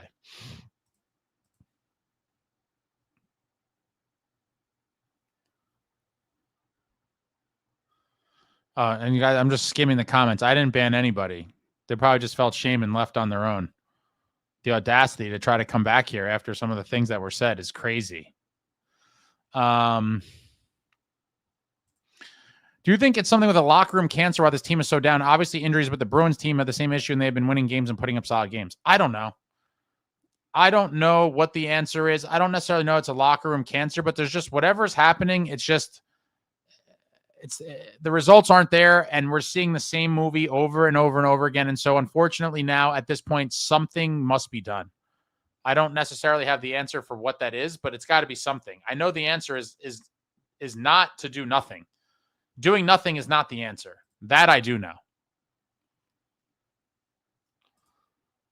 Zamboozes, every player should be on the table, including Jack. There is clearly a locker room issue. Bruins had 2 players out and still played hockey, while Devils 3 years of this.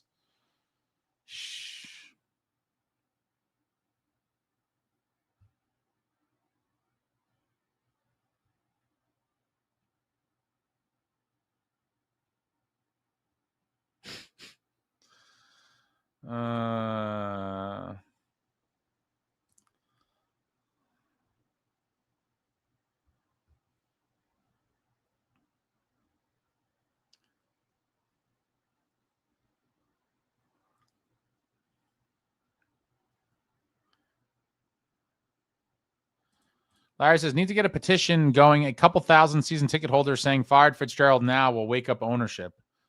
I mean, good luck with that. I don't know that it will matter. But I mean, you could try. I don't have the energy to do something like that. I think that's kind of a losing battlefield, but Timo says boycott. Evan, I'm embarrassed to be a Devils fan. What a terrible night right now.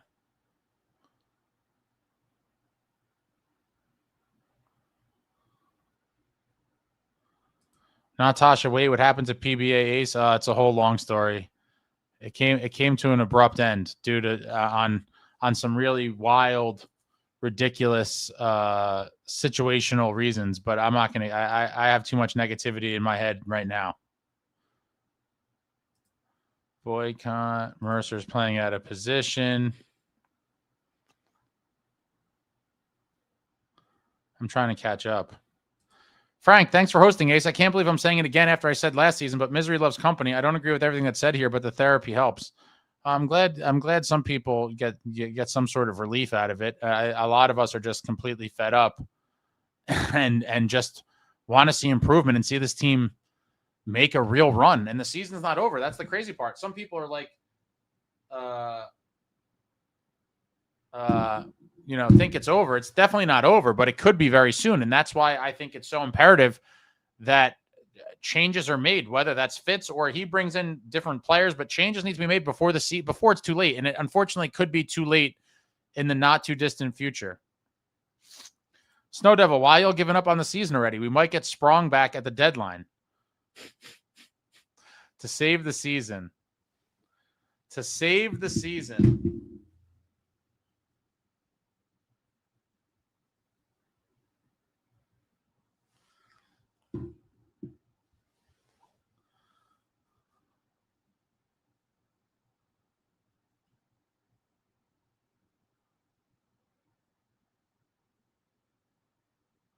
Eric, Dano and Bryce constantly comment on the overpassing and inability to clear the D zone by making a simple play. So is it that they overestimate their own skill too much? If so, why? I don't have the answer to that.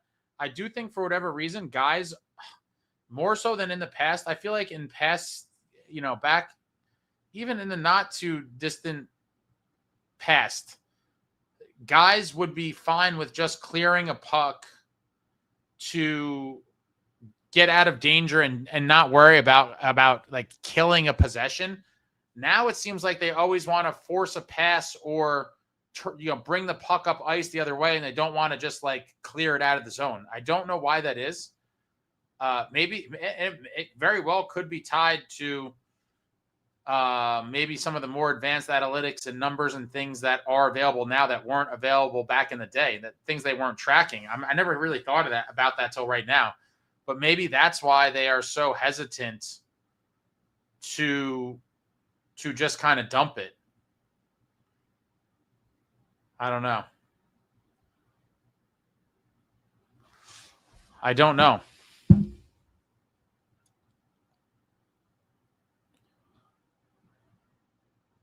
Art says, I've been a fan for a long time, but stopped watching after the second Filthy game. Oh, that one was a painful one. All right, we got a warp speed ahead here. John and NJDevils, next time they call me for season tickets, they're getting an earful of my pissed off frustration. Oh, boy.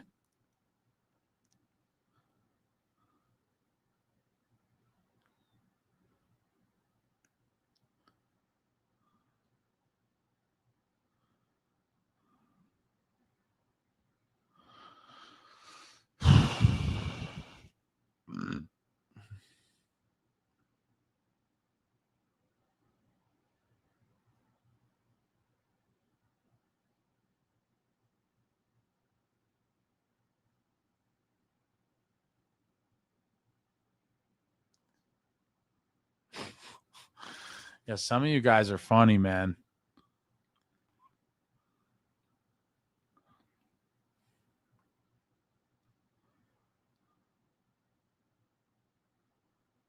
I'm like, I apologize. Obviously, there's a million comments in here. Some of them are crazy.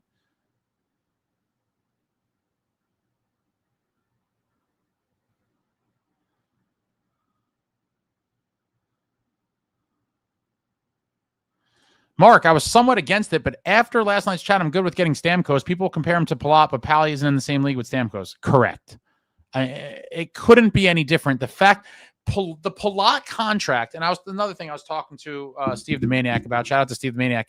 The Palat contract has done so much irreversible damage to a large portion of our fan base that any time now for maybe the next 20 years and maybe forever for some of these people, that there is chatter or buzz of the team getting a veteran player who's maybe 32 plus years old, which is not dead, but according to a lot of these people, 32 is damn near death. That anytime a name comes up like this linked to the Devils, people talk about their age as if they are 70. It's completely insane. And furthermore, and again, with no disrespect to Pally, he's had a great career, played a big role and had some big playoff runs on Tampa's Cup teams. To put Palat and Stammer in the same sentence is maniacal. Completely maniacal. Nowhere near the same. Stammer is a first ballot Hall of Famer legend. Still has a shot. Still commands respect. Still has a lot of intangibles to bring. And everyone's like, we don't need intangibles. We need goals. Well, guess what? I think he's still able to score goals despite his old advanced age, would still score more goals than a lot of the guys on our team right now. And again, I don't want him at his full contract. With retention from Nashville, I would certainly like to have him. And I think it'd be completely insane for people to say that it's a terrible acquisition, this, that, and the other thing. That is a win now move. Win now, because if we don't win now, they ain't going to be winning for a long time. So it's now, or I'm not going to say never, but it's now or not for a very long time. You're talking about this entire core being shipped out over years, and you're talking about potentially winning a cup, maybe in 8 to 10 years from now with guys like Big Mike Yegorov and Salayev and kids that we haven't even drafted yet. If that's what you're talking about. If it's not win now, it's not winning for a very long time.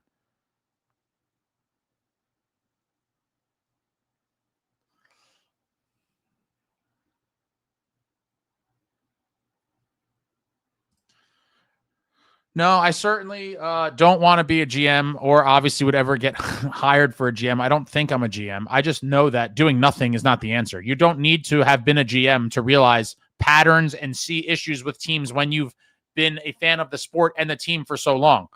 The issues have been talked about openly for a very long time. They've been ignored. And now we've come to the point where you cannot ignore them anymore. Due to an injury to the superstar, all of the blemishes of the product are being exposed.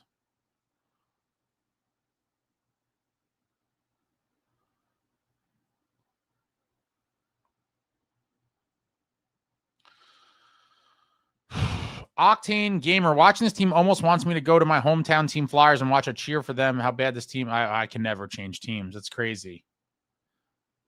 It's completely crazy.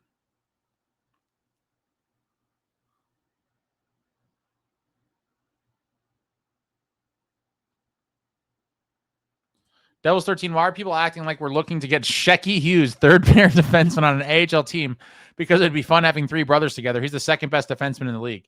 I do agree with that. I think the frustration from people is that when you look at the team, no one in their right mind is being like, you know what we're missing? You know what would put us over the top?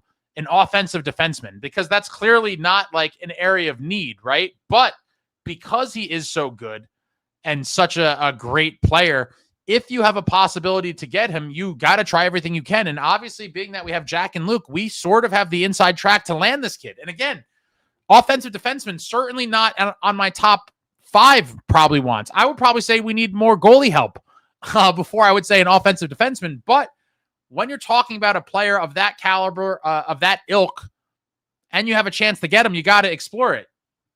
You certainly got to explore it. Mark says Ace would become a Vegas Golden Knights fan. Just kidding. He knows too much about hockey to be a Vegas fan. I will say, and this is a pretty easy one for me, if I had to ever pick a different team, it would very easily be, for me personally, the Islanders. Would be, geographic proximity. One of my good buddies growing up, shout out to Patty, because the tickets were so cheap and he's a rabid Islander fan, senior year of high school, we would cut school, leave early, and go to Nassau Coliseum. Again, I'm a big hockey fan. Would go to Nassau Coliseum and watch the Islanders play all kinds of teams because the tickets were dirt cheap, and it was a fun time. They clearly would be my second pick if I had to pick.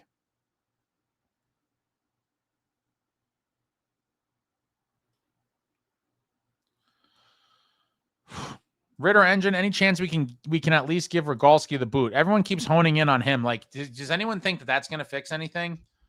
Like how is that going to fix anything? I just can't see it. A lot of people put way too much. I mean, I get it. Like, we've had goalies slip through and blah, blah, blah, but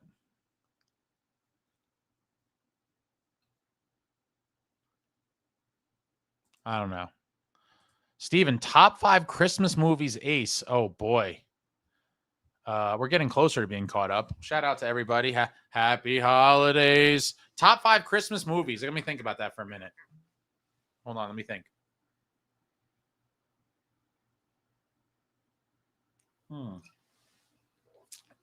In no particular order.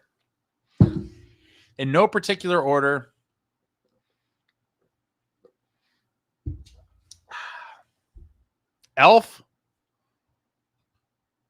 A Christmas Story, Home Alone, Home Alone 2.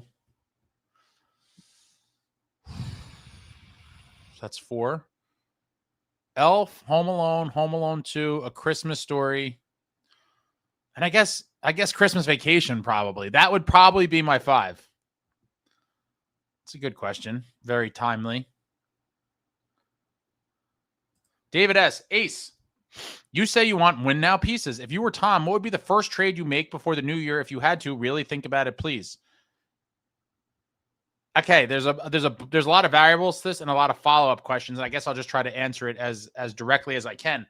If you're talking about not making any earth-shattering trades, so in a world where we're not doing a big shakeup and we're just trying to add, then easily for me, it's give a prospect and a first-round pick. If that's if that reported asking price is in fact factual, make that trade for Ryan O'Reilly as your 3C. I think that's the easiest, most feasible one.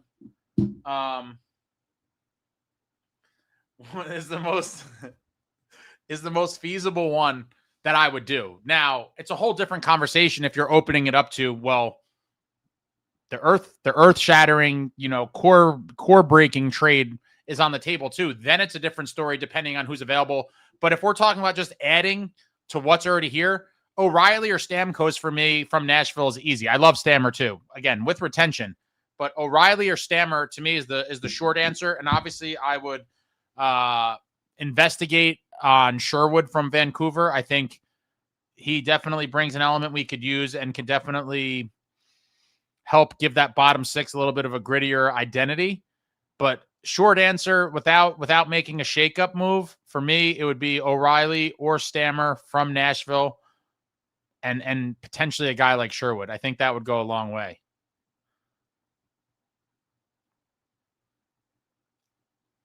George China, maybe we should have picked up McLeod after he was cleared. Is he still out there? Yeah, I believe he's in the KHL, but here's the thing. I told you guys from forever ago, there was zero chance the Devils would ever even look into that, and I was correct.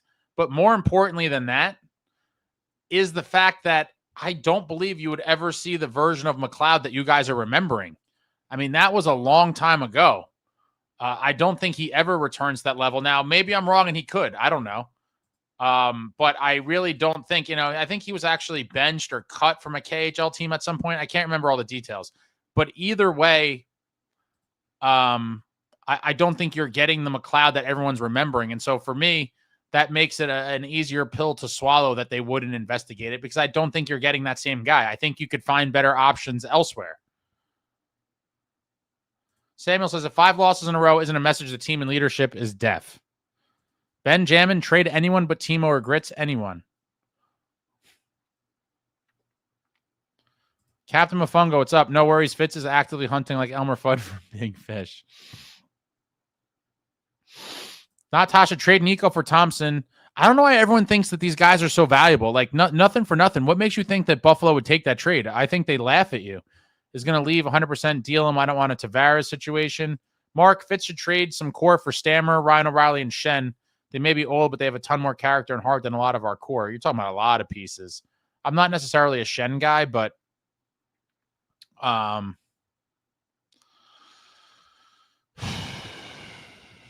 Gleason says we have some low IQ fans in here. John Fay, Ace has a library. I never knew that. Yep. It's not a huge one, but I have a hockey library. You guys are hilarious. Ace can read books. Impressive. You guys are really funny tonight. Let me tell you. Let me tell you something. You guys are real comedians.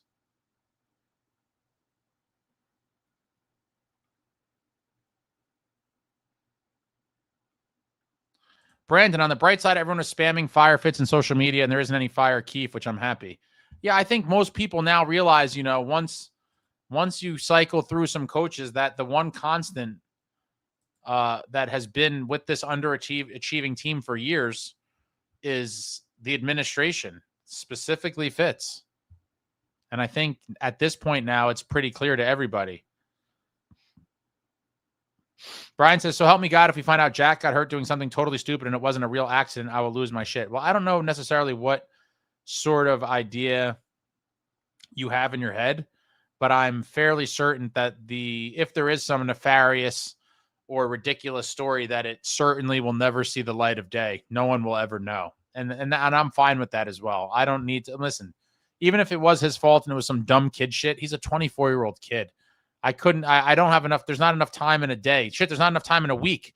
If I could stay straight awake for a week and list all the stupid things that I had done at that age. I mean, granted, I wasn't, an NHL player making millions. I certainly probably would have reeled it in a little bit if I was, but they're still kids at the end of the day, and it's unfortunate. And maybe it was something dumb, but that doesn't matter now. It's water under the bridge. We just need that pinky to heal up, and we need him to come back on the ice and start scorching teams. Mark, we need a few older players. To be honest, we had Holik, Shani, Ralston, and Marty in 08, 09, and they made the playoffs. Always a nice blend. You need the vets. You need guys who have been there before. And you're not going to win with just kids or just skill guys. You need a nice blend. Richard, a couple of years ago, our speed skeeters flew by people. The league wised up and made adjustments to combat the speed by forcing dump-ins, and we lose those board battles too often. Yeah, I think Grits is decent at board battles. Mercer wins them here and there, but in the end, it feels like we certainly are on the losing end of those battles more so than on the winning side. And that's, partially mentality, but it's also a lot to do with physicality. Like, you could have the mentality of whatever, but in the end, if you're a 170-pound guy and you're trying to go win a board battle against a dude that's a truck and he's 220 and a beast, like, unfortunately, you are outmatched there. There's only so much you could do. Bobby says, Bratt hasn't scored a goal since 11-6, and before that, 10-22, he's fallen off completely. I hope he comes back on fire, man. I hope he comes back on fire. Ace, how can you say it was some big ordeal and then not divulge? I'm not sure what's in reference to because I'm behind. I'm sorry. David, I went to the Bronx Zoo tonight with my kids to see the whole place lit up. The smile on their faces topped any smile I would have had on my face if I stayed home and watched the game tonight. The Bronx Zoo. How do they do, like a little holiday show? Man, I haven't been to the Bronx Zoo in probably 30-something years.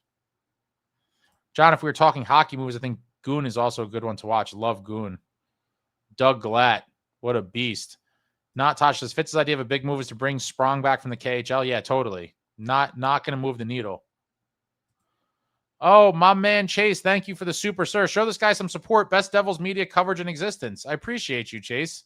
Thank you very much, my guy. What a nice thing to say. Check out Chase. Does a lot of cool tech stuff, video game coverage. He's into all kinds of things. Check him out. Official Chase Brogan. I annoy him with YouTube questions all the time. He probably wants to kill me. Goon is phenomenal. Kyle says, I'd say dangle Salayev for a veteran center who can shoot.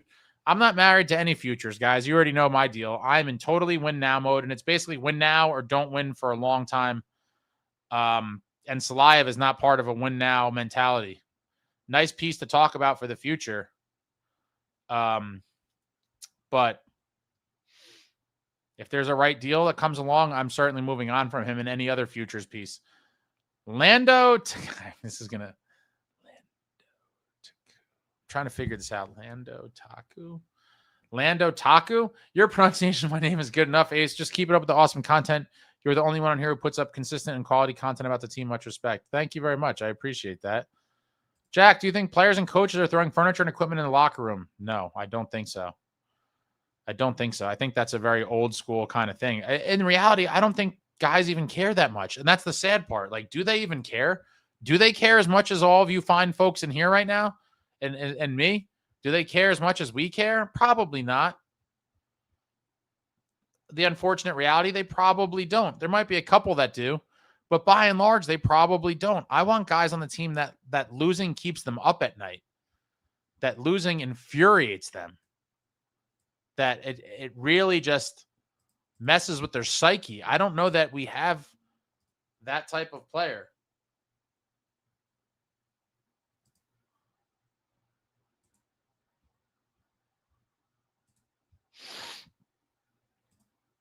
Insane Pollock, I'm gorging myself on milk chocolate coins now to cure my depression. Thanks, New Jersey Devils.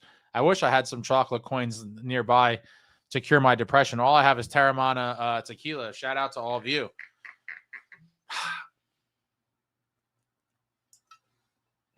Chocolate coins would have been nice, though.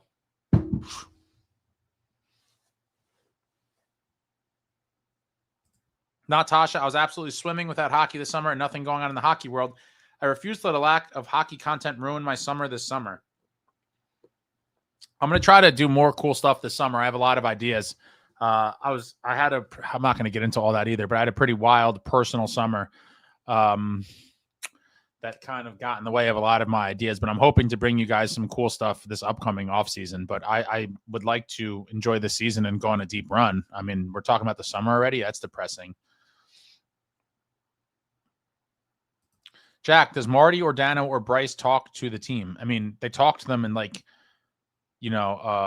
informal kind of way. Like, do you mean like address them as if like advice? I don't know what you mean by that. They talk to the team.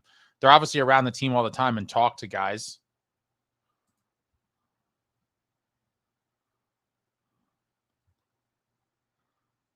The Palat contract is a trigger word for me. George Shannon, Lou could GM and coach if needed to. Oh, man. Des fan, Goon movie is great. Saw it recently on the plane coming back from Toronto. You just saw it now? John Fay says, Palat, Nico Stammer once Jack returns, and if we do get Stamkos. I do think in my head, the Stamkos thing only made sense if Palat wasn't here. Just in terms of, roster construction, cap restrictions, and all that. For Palat to be here and Stammer, even with retention, that would certainly mean there would have to be multiple other deals getting done to free up the cap space needed to fit these guys along with Kovacevic, etc. Kyle, Stamkos is not the kind of competitor. There is guy on his way out and took the biggest payday he could. His desire to win is not the same as it used to be. Maybe.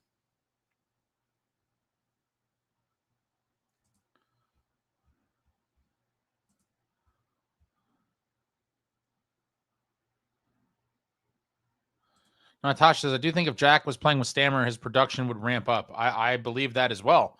Even if he was playing with any competent players here, I think he would be totally revitalized on a team looking to make a playoff push whose season's not over. Gleason, Stammer has 11 points on the first power play. It matters if someone is able to play. He's actually old, not like 34. If you pay out the ass, and then you have to pay out the ass to get him half retained to make it reasonable. We don't know that. Again, the crux of my argument for him is this: the deal has to make sense. I'm certainly not looking to give up a ton of assets for him or pay anywhere near his full contract. At the right price, it would be an interesting move. Bobby, thank you for the super. Bratt might be having the most disappointing start so far. No goals since 11-6, and before that 10-22. He's severely struggling. Not sure what happened. I mean, listen, I'll take his assists over nothing. There's guys that are doing nothing.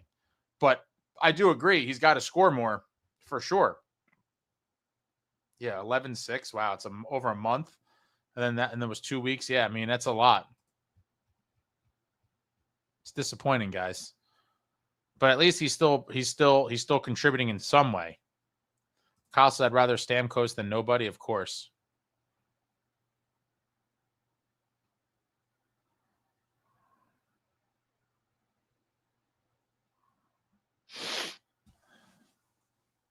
Jonathan Decker says, I love Keith, but would like to see the locker room speeches after these losses, not just the wins. That certainly would be interesting. David, so many people shaking their head on Stamkos. Look at Marchand, for example. He's basically the same age, and the Panthers got him last year, and look what he did to help win the cup. Yeah. I mean, and people said Bobrovsky was old, and he had his, back-to-back cup wins.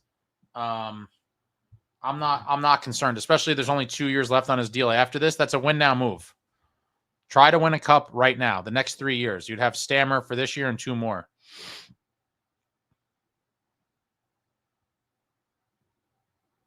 Richard, how old is Crosby? How old is Marchand? How old is Malkin? How old is Ovi? All still productive. Bring Stammer in with reasonable deal. These are all winners. Completely agree. When you could get a bona fide legend of the sport on a fair deal that's not completely crippled, you do it. Completely agree. Kyle, honestly, maybe Quinn is a solution right now. He's such a stud. He might be able to spark the players in the slump right now. Potentially. Potentially. If there's a sensible deal on the table for Quinn, I say pull the trigger on that as well.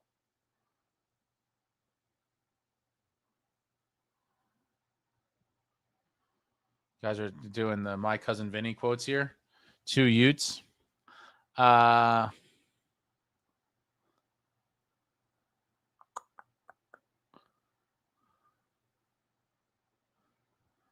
Fay, if Fitz wants to save his job and his ass from the hot seat, he would bring in 2 or hell, maybe 3 more big names besides Stammer if we were to get Stammer. I mean, listen, I'm not going to lie. If he somehow pulled off Stammer and Quinn Hughes, color me ecstatic. Stammer and Quinn Hughes would be quite the gets. Now if you start talking about more players than that, maybe you're getting greedy. But Stammer and Quinn Hughes would certainly be amazing. Or, there's other guys too. It doesn't necessarily have to be a player as big as Quinn Hughes. I mean, that's going to be a monster deal. I can't see that being done quickly, if I'm being honest. I'd have to think they really talk to a lot of teams about that before pulling the trigger, because I think there'd be tons of teams interested.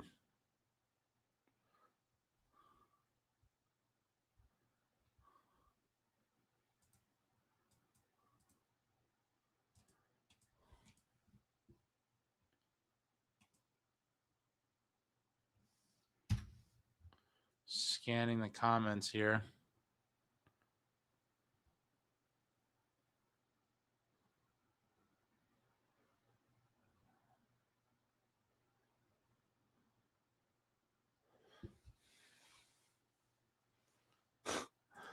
Yeah, this is a funny one. Does Die Hard count? So you're talking about it as a Christmas movie. One of my one of my buddies used to have this argument with so many people. His argument was that Die Hard is a Christmas movie. I said it wasn't, but I don't know. I'd be curious. What is the general consensus on that? I feel like I guess it is. It's a bit of a stretch, but I suppose it could slide in there. But he was adamant that it was a Christmas movie, and it's funny you mentioned that. I had sent him a photo. Where was I? I don't know if you're going to be able to see this. I was somewhere where they had tip cups, and there was like a little printout, and it said, "Is Die Hard a Christmas movie?" And like there was a tip cup that said absolutely, and one that said no way. It's pretty funny. That was like a couple weeks ago.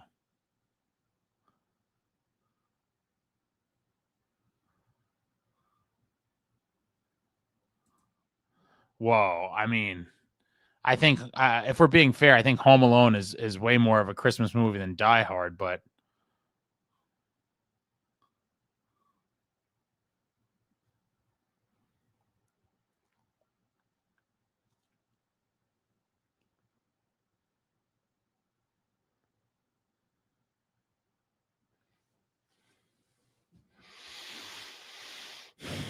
My buddy Goody says Die Hard, Elf, Home Alone 2, and Jingle All the Way.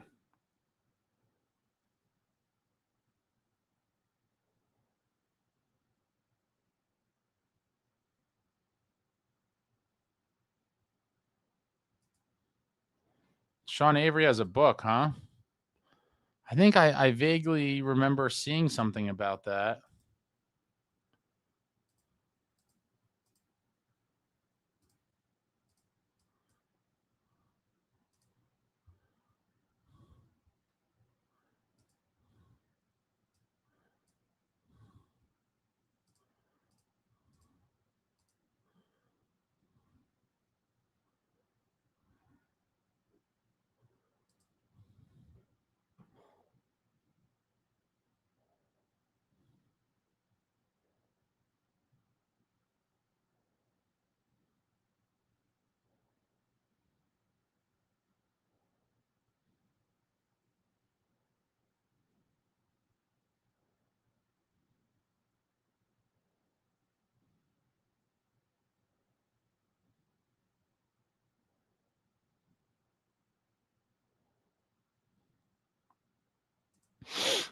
Frank says about the streaks, the 23-24 Oilers won 16 in a row after starting the season 2-9-1. The 2-9-1 start included 2 4-game losing streaks.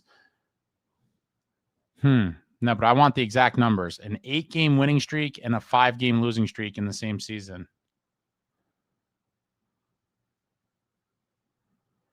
My buddy Goody says surviving, honorable mention, surviving Christmas. Gandolfini is great in that. I never saw that. I'm going to have to watch that. Surviving Christmas.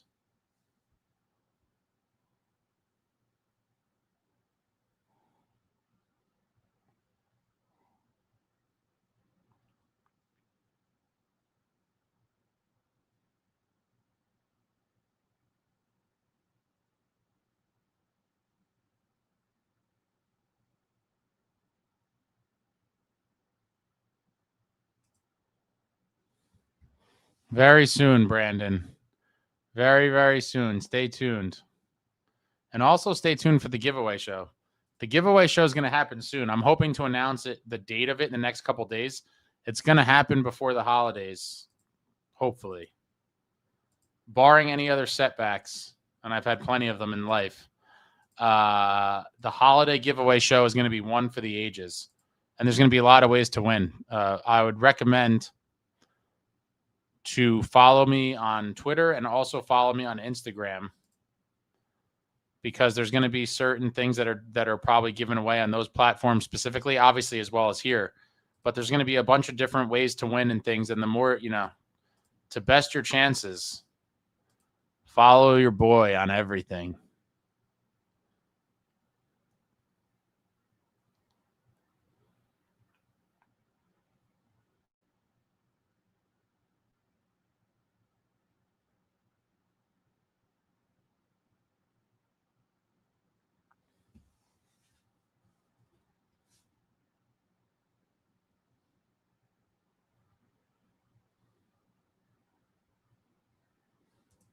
Snow Devil says attendance going down at the Rock because we pay to watch Jack play. I mean, again, time of year, holidays, team struggling. It's a lot of elements coming together to suppress demand, in my opinion.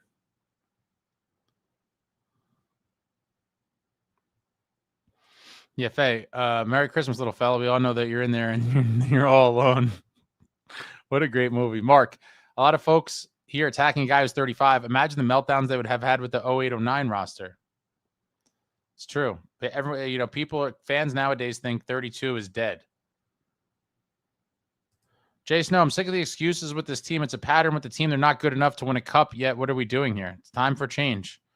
Certainly time for change.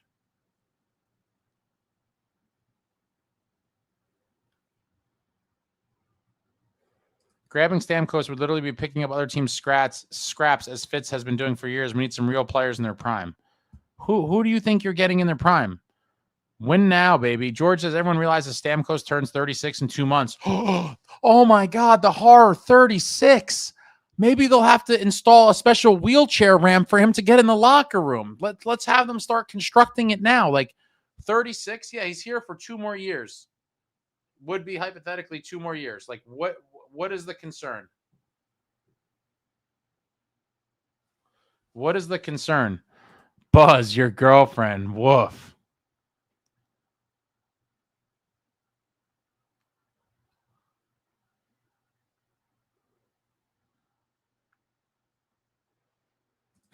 Stamkos turning 36 makes him a spring chicken next to Dodonov. Ah, man. Mark Rich is missing the playoffs could be more probable than making them, which would approach fandom termination territory. Man, I'm always going to be a fan, but wow. Ted says Aces fits on the hot seat. I'd like to think so, but if I'm being honest, I don't think so. I don't think so. Gleason says all these moves require Fitz to even move a player like Palat and Dougie first. I don't know if he can do either successfully. I agree that one or both would have to be moved, either in a 3-way deal, a separate deal, whatever it is. But you'd imagine if any impactful moves are going to be made, that one or both of them will certainly be gone. I mean, I think that's super a super reasonable expectation.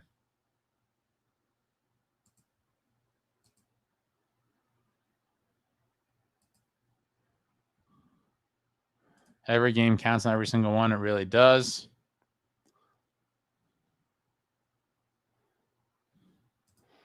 My tree is sad. I'm usually a real tree guy, but I got a lot going on in life. I might not get a big one. I have a small one right now. I might, as much as it pains me and I make fun of my family and friends for it, I might get a fake one tomorrow. I thought about it, but then I was like, do I even care? Like, do I even really care? Like, I don't know.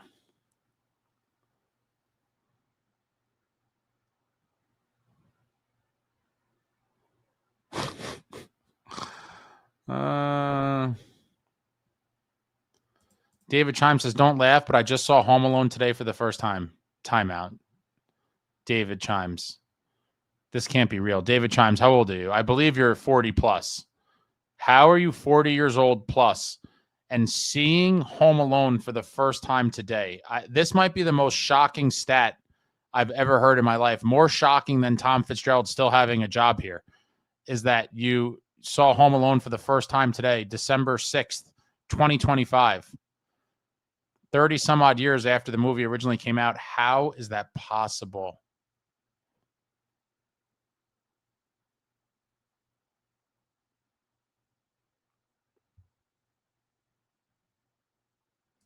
Mark in 08-09, Shanny was 40, Holik was 38, Ralston was 36, Marty was 37, and y'all are complaining about a 35-year-old guy. The Palat contract definitely caused trauma. Oh yeah, it's gonna be felt forever. People will be referencing it anytime someone brings up a guy over 30 years old. Oh, what do you want? Another Palat?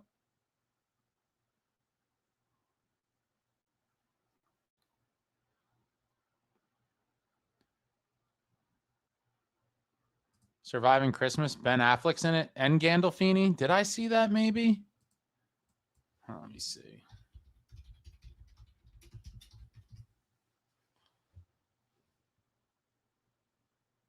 I don't think I've seen this.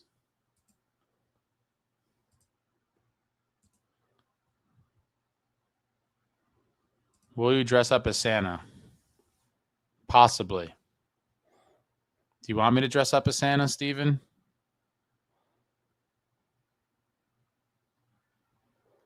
Season's going to be over by January? I hope not. That would be disgusting. That would really break my heart. If the season's over anytime soon, to be watching fair or somewhat meaningless games would be devastating.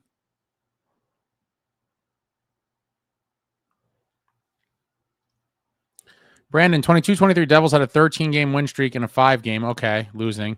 St. Louis in 2024 had a 12-game and a 5+ losing streak. Happened 12 times in NHL history. Okay. I'm curious then, what about 8-8? What about 8-game winning streak and an 8-game losing streak in the same season?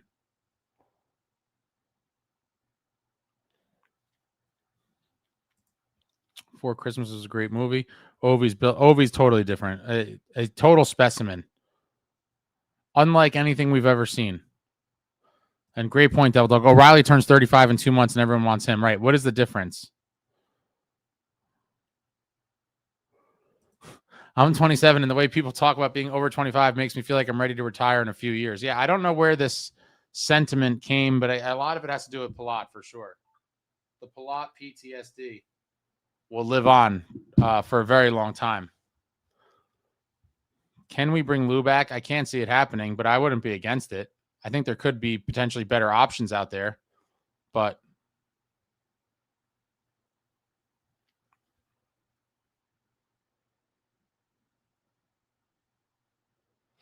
Devs fan Lou at the Devs was bringing back too many retreads. That being said, he did a better job as Isles GM than Fitz has been doing here. Yeah, okay. How many playoff rounds did the Islanders win when Lou was there? Wait, when did Lou go to the Islanders?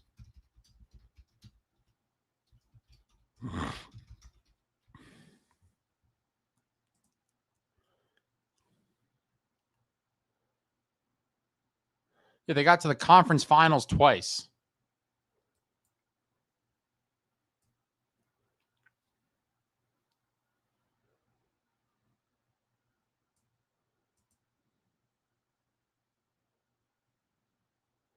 I'm too lazy to do it, but they've won way more playoff rounds in a few years than the Devils have in 13 years. Let that sink in. I'm rocking a 9-foot Fugazi tree. It's glorious. Everyone doing small trees and fake ones because Fitz ruined Christmas. Home Alone 2 is better. Interesting. I mean, I love them both. They're both. I mean, I will say, to me, the two of the best sequels. Now, it's very rare that a sequel is better than the original. But in my opinion, the two, and I'm not going to say that they're better than the originals, but the two sequels, in my opinion, in life that weren't a basic, like an epic disappointment, that are kind of almost right there with the original, for me, is Home Alone 2 and D2. Mighty Ducks 2 was also phenomenal. D2 and Home Alone 2, two of my favorite twos.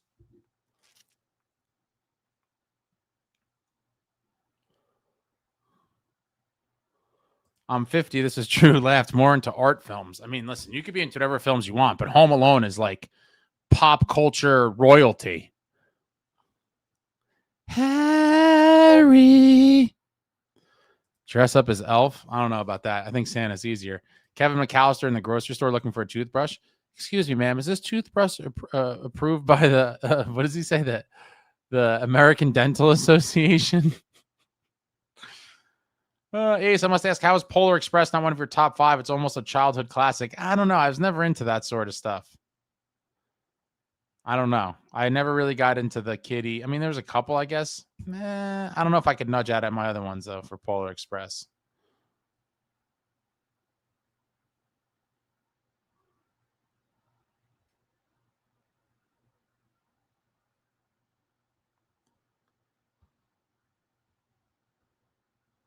Jay Snow have been in the longest rebuild ever, and we've messed it up. We still messed it up. Godfather 2 and Rocky 2. Yep, some other great ones. I guess if you're just looking to, I mean, I'm sure, do you want to count Gremlins as a Christmas movie? I suppose you could then. Jim Carrey's Dr. Seuss, How the Grinch Stole Christmas is also a good one.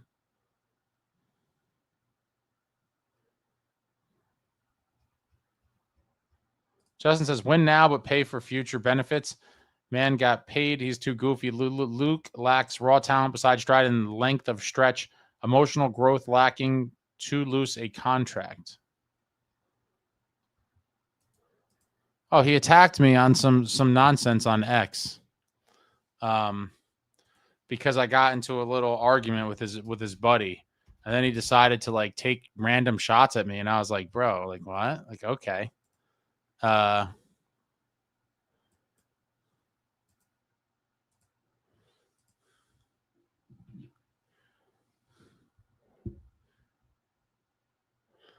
Him and his buddy got beaten pretty thoroughly, handled in a conversation. I forget all the specifics about it. I think it had something to do with people refusing that physicality mattered in hockey, if I'm not mistaken. And it may have been talking about the Panthers. Hold on, I'm trying to.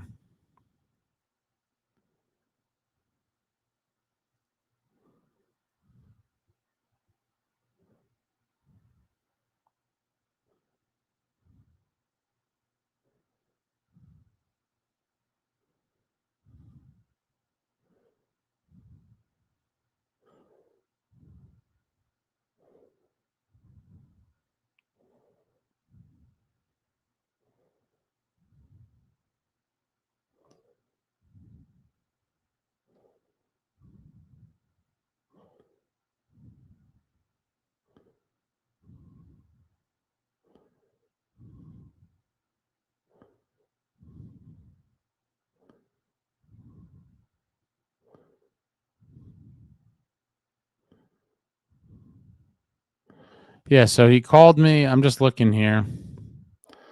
Yeah, they got smacked down in an argument and looked stupid for stupid takes, which that happens sometimes. Take your L and move on. But then he called me a petty, tiny little man.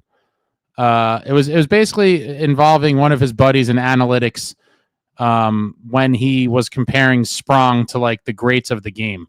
And basically people called it out for garbage, and he was saying like the analytics on Sprong are amongst like McKinnon and McDavid and Pasternak, and it was all crazy stuff. Like, come on, man, this is when analytics have gone too far. How are you remotely mentioning Sprong in the same breath? And I don't care what it is, to even try to draw a parallel to greats of the like, current superstar players. And so he was called out for it, and they look stupid. And then he went on a tangent, and I'm just trying to see if I could find here amongst the things that he said that was just petty. And like, listen, I could take arguments, but when you make personal attacks, because again, they got exposed and made to look stupid. He called me a petty, tiny little man with no integrity whatsoever.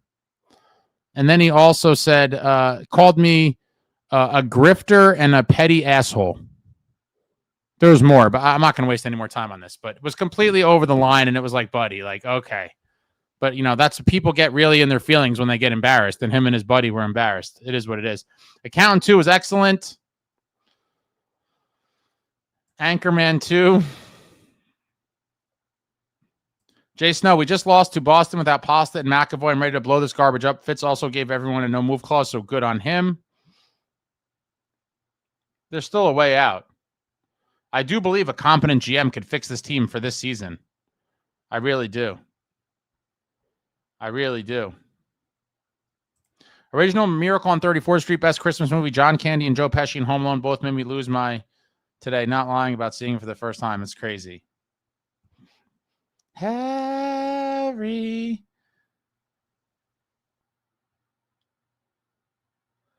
David Ace, can you imagine what Fitz would think if he was signed in here reading all these comments on a name that wasn't him, so we didn't know it was him?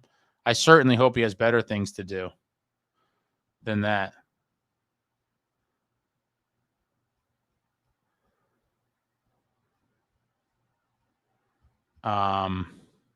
Yeah, he's definitely not in here reading this, but that is hilarious. A hilarious thought, but there's no way. Miracle on 34th, and It's a Wonderful Life make me cry like a dirty every time. It's a whole long story that I don't know that I'm ever going to tell. But basically, I was wronged. I'll just leave it at I got screwed over. That's it. End of story. Amagi, Chico used to butt heads with you a bit, but I didn't know it got this out of hand. Just figured he dipped or something. Kind of forgot. Yeah, no, it's all stupid. and maybe he thought I would forget. You know, this was months ago. But game 30, he couldn't stay away. He had to come. He couldn't stay away, but I guess he thought I was going to forget. I don't forget. When you talk smack, I remember. And again, a lot of you have talked smack to me about, arguments and stuff, and that's fine. But like when you call me names and make it personal, like then I think you're a scum. John Fay, so did I. Even in this chat, I believe 2 seasons ago, we used to butt heads with Ace. I don't know who that's about. Planes, Trains, and Automobiles, Sleeper. We all forgot about Steve Martin and John Candy. Jay Snow, the core of Nico, Bratt, and Mercer just isn't it, and Jack's always hurt. That's kind of the realization I had tonight.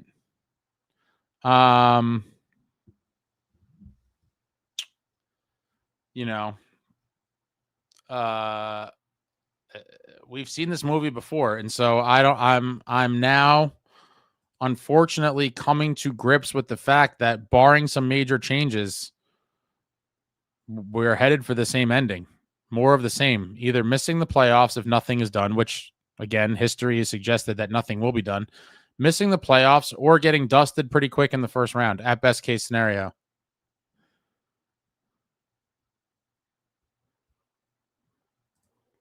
Usually I keep receipts in some instances, for sure.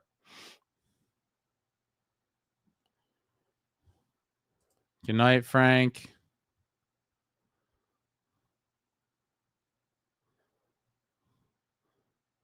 What if SSD has been Fitz all along? Oh, God.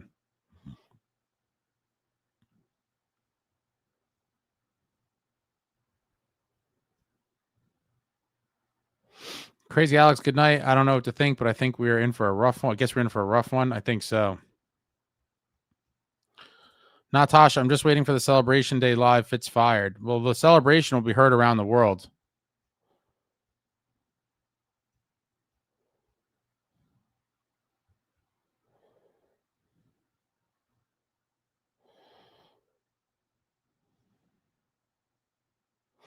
Amagi, that was a fist bump. What happened to Ace was different, I feel like. Well, I'm not sure what that's about. If you could clarify. Watching other teams rebuild ahead of us is sickening. Richard says, Rocky, yo, is this place closed to the general public or can anyone come in here? Jake. Which of the core 4 do you think would be most likely to be traded if one was to be dealt? Oof. I'd said this before, but due to process of elimination, probably Bratter, if I had to guess. And then I think the next one would be Nico just because of his contract situation. I don't think Jack would ever be considered for a trade. And I think Timo, the team realizes Timo is the only bull we have up front, so you can't trade him. And so by process of elimination, that leaves you Bratter and Nico.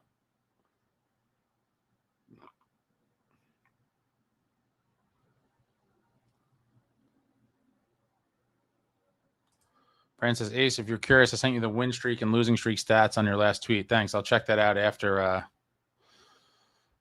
I get off of here. There's going to be a sea of things to comb through. I haven't really looked at it since right before I came on here.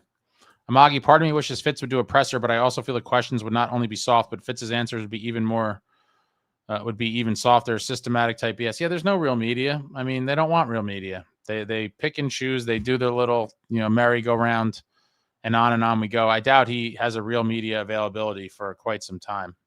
And if they make a big trade, I suppose he'll come out of hiding. But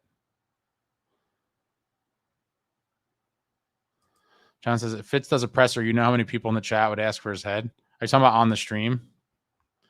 If a trade is made, how quickly would you do a live stream? Probably pretty quick, depends. Avery's book is a romance novel about a hockey player. Oh, I have no interest. I thought it was more autobiographical. Yeah, Bratt for sure. Doug says, misery. That's what we've chosen. Richard, back to hockey. This and had to be the backbreaker loss. They've got to make a move by the end of the week. I agree, but I'm not counting on it.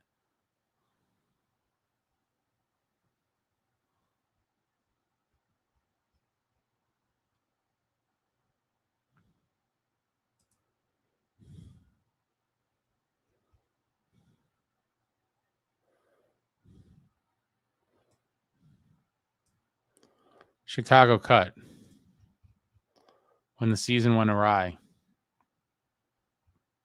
I'll be right back, folks. I got to use the bathroom real quick. We'll slowly start winding down. Appreciate you all coming out on this devastating eve. It's a devastating evening where your New Jersey Devils, my New Jersey Devils, our beloved New Jersey Devils have lost a 5th consecutive game. At least they scored tonight, but it was only one. A big step in the right direction from being shut out for the prior two, but 1 goal for tonight in a very painful loss to the Boston Bruins in Boston.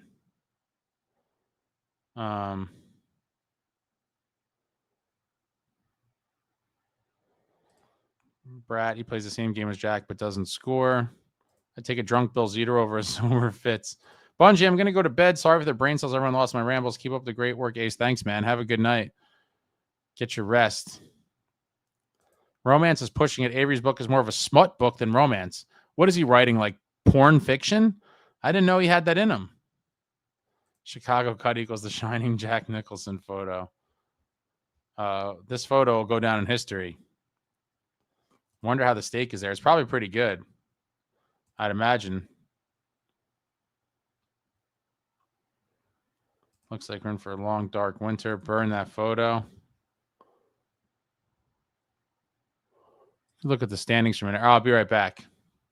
Using the facilities. I'm going to grab a water. Be right back. Comments, questions. I like the suggestions. If you got the suggestions, throw them out there. I'm always about the suggestions, so I would look forward to more of those.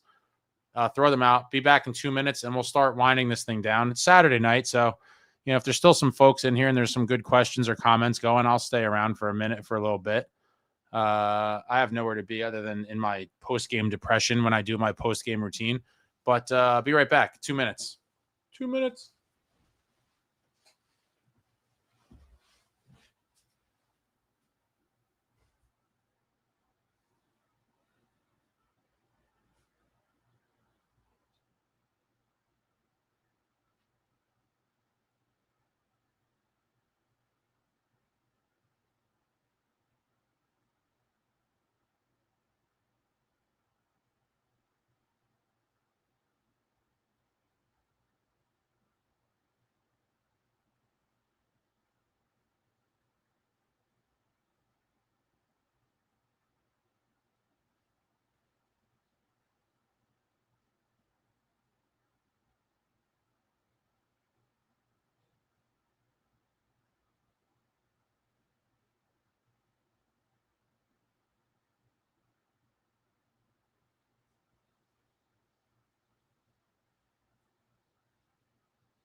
And we're back.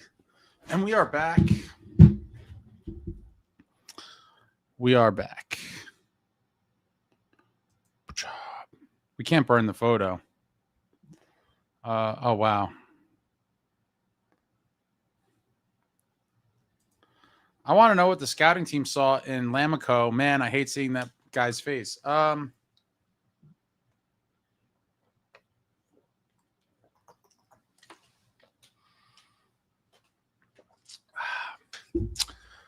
I don't know. They probably looked at the same charts that some of these other people do. They get lost in the sauce. They get so high on their own analytics and their nonsense that they contort reality and convince themselves that they see something that no one else saw. No other team, none of the other 31 teams in the league saw. And this guy was this gem of a find, playing overseas for several seasons, 3 seasons, I believe. And he was stuck in Switzerland because no one saw these charts and these amazing statistics and underlying metrics that they found that no one else saw. And they were going to get this guy, and it was going to end up being something of substance. And unfortunately, it wasn't. I mean, shocker, right? Color me shocked. No, I mean, let's be real. That was known to be what it was going to be from day one. You hope that maybe one time they do get lucky on something like that, but come on, man. Guy was playing overseas for 3 years. You rarely ever see a thing like that where outside of like the KHL stuff, and there's a whole bunch of other elements involved in there, and the KHL is probably, or not probably, is the best league that's not the NHL. A very big difference from the Switzerland league. Bratt would fetch a haul. I would hate to lose Bratter, but if we're at that, I mean, listen, like I said, I don't want to trade anybody, but sometimes you got to make the hard decisions, and it should be time to explore every avenue available right now because this team is going nowhere fast. Jason Fitz should have had a presser after the Jack injury to calm down the speculation. That ain't going to happen. They don't want to deal with they don't want any sauce. Snow Devil, if we do add big pieces, we won't have the cap for both Nemo and Grit's extensions. We'll have to trade one. Not necessarily. I mean, there's both possibly retention situations, but Dougie and Palat is $15 million combined. Obviously, now they need to free up $4 million for Kovacevic as it is. But there's moves that could be made. Jason says the Quinn move is so stupid. I mean, I can't say it's stupid. Anytime, no matter the position, if you have the inside track to handle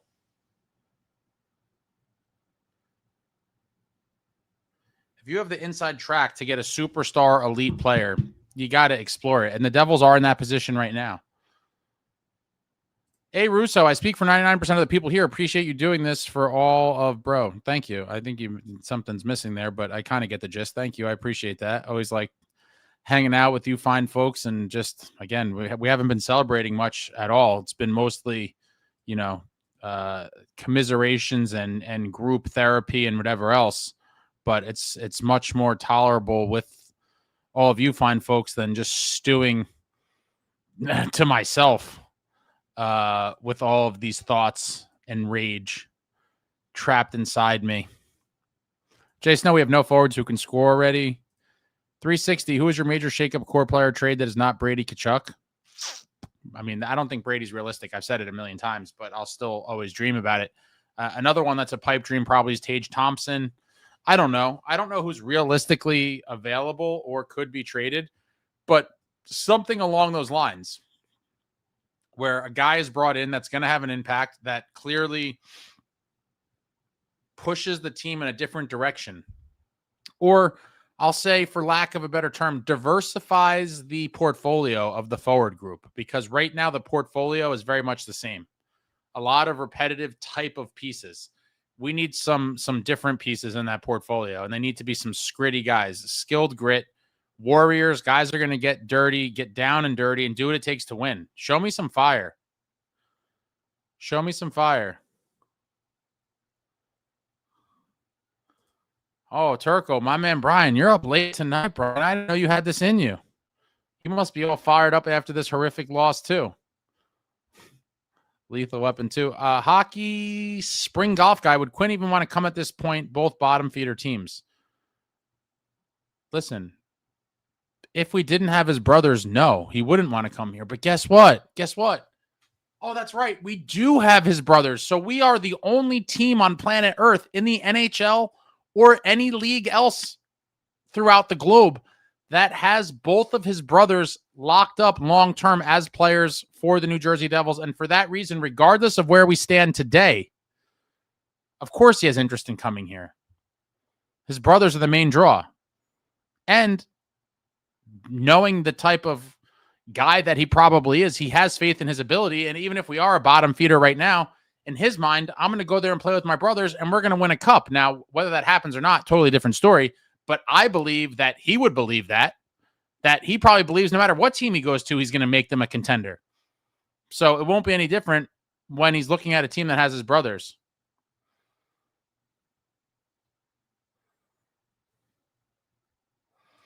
The 1% was Chico. He had to go to bed early. Oh, God. Amagi, we were a bit late to the Rock the other day for a game, and we were walking behind Lamico's wife and his 2 kids, like by the parking garage entrance area. Kyle, as much as I hate Avery, that era of hockey was just so much more fun to watch, especially as a Devils fan. Yeah, obviously, we were relevant, and we were good every year.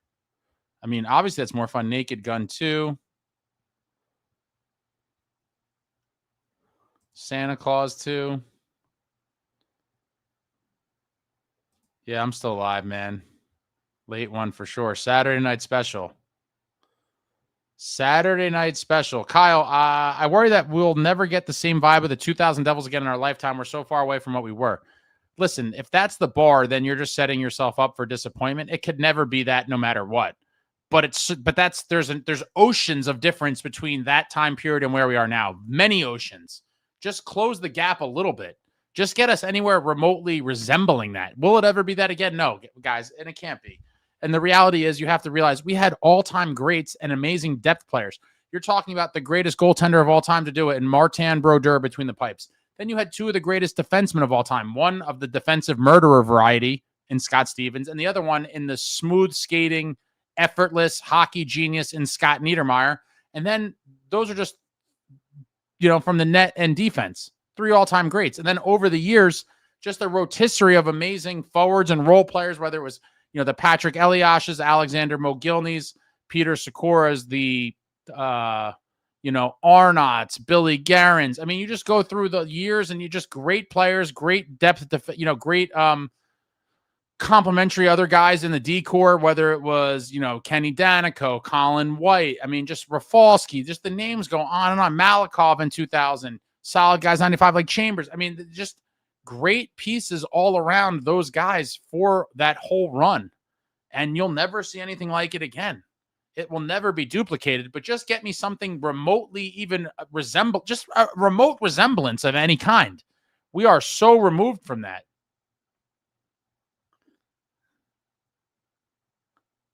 Ryan says, I think I speak for everyone here when I say win or lose, always the Devils fan. And we will go down with the ship. You guys know I will. I will.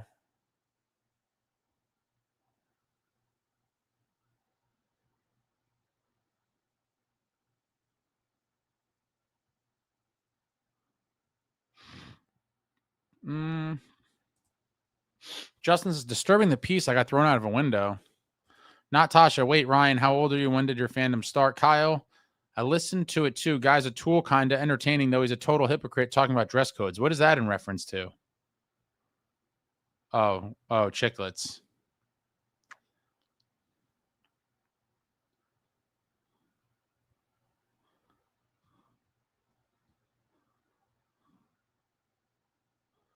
Trevor says the Quinn move only makes sense for the right price and if other significant pieces are brought in.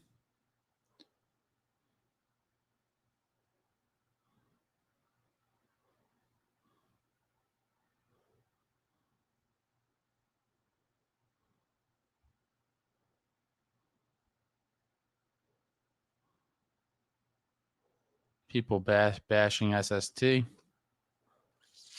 Brandon says nothing Fitz is not going to make a single move. It's very possible. It's very possible. Brandon says, come on, guys, don't get fooled 3 seasons in a row. Fitz making a move. Kyle says, I miss when players had personality. A lot of them still do. You just don't have the opportunity to see it, unfortunately. There are guys that have personality. I do think this is a thing that has been lacking in hockey media or hockey as a sport in general, that they can market the players so much better and really show some of their great personalities. And I've had the good fortune, or whatever you want to call it, over the years of talking to a million players. And some of them are just absolute gems. Absolute gems. But unfortunately, we don't get to see it too often. And I wish that we could see more of it. Love the Saturday night special. Trevor, we need to boycott The Rock until moves are made. Let's get this movement started. I mean, listen, it's hard for me to, the only time I really did a boycott was when I was fed up in the 23-24 season, and I told everybody that I would not buy tickets to any more games until they got a goalie. I just could not. I was losing my mind because it was one of the most painful things, like to watch a team slowly slip out of the playoffs because we couldn't get a goalie. It was very frustrating for me to watch. But outside of that, it's hard for me not to go to games. I love this team. I love the sport. Always support the team. But, at times like this, it is a little bit harder to. I really couldn't. I thought about all day going to the game last night. Not the Bruins game. I guess the Bruins game now was last night. But the Golden Knights game at the Rock, and I just couldn't drag myself to do it. Patrick Elias, great player. That's Patrick with a K, sir. There's no CK. It's Patrik. That is a pet peeve of mine. I'm not going to lie. The guy was here for so long. Hey, Russo, I think we need two pieces, Kyrou and Sherwood, out Dougie. Palat, mad picks, and mad prospects of win now mode. I would take Kyrou and Sherwood. Those would be nice pieces. The rebuild is a failure. John Faces rather go down with the ship than jump ship. I'm with you.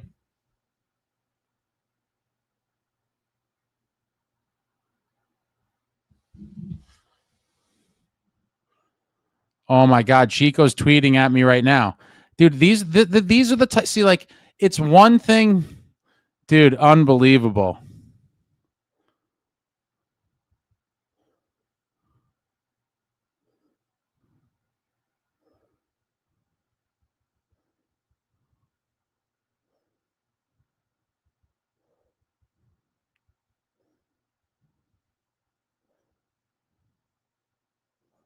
Hold on one second. I'm tweeting back to this idiot.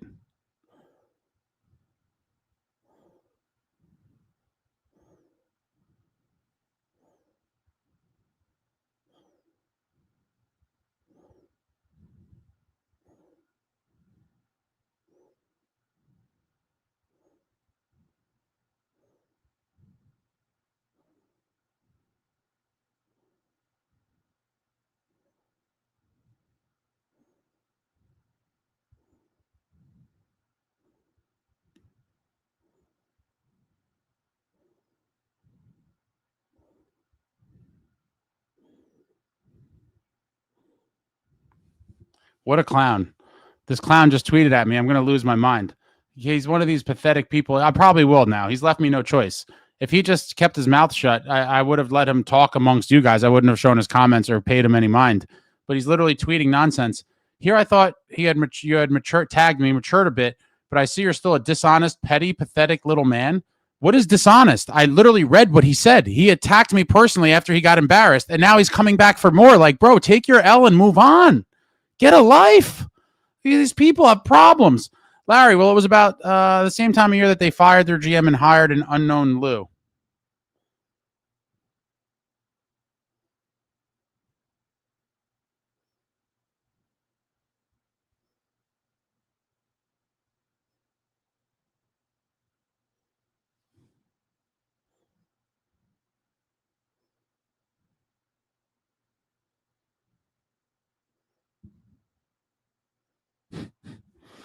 We need another centers when Jack goes down. It eases the blow. Yeah, and beyond that, even when fully healthy, it'd be nice to have Jack, Nico, third line center brought in, Glass as 4C.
Hold on, guys.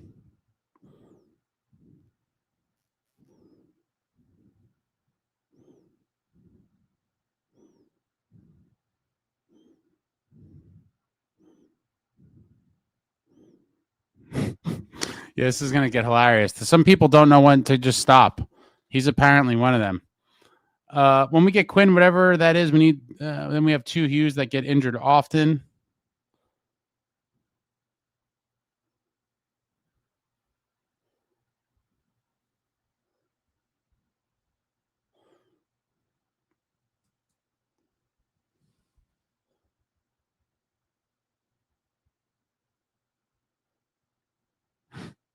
Hold on, guys.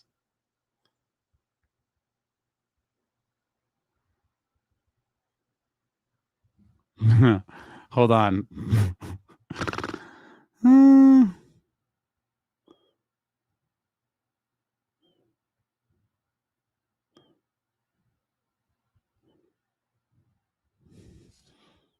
At this point, I traded all the Hughes brothers for a chubby hook and a wheel of Parmesan cheese. What?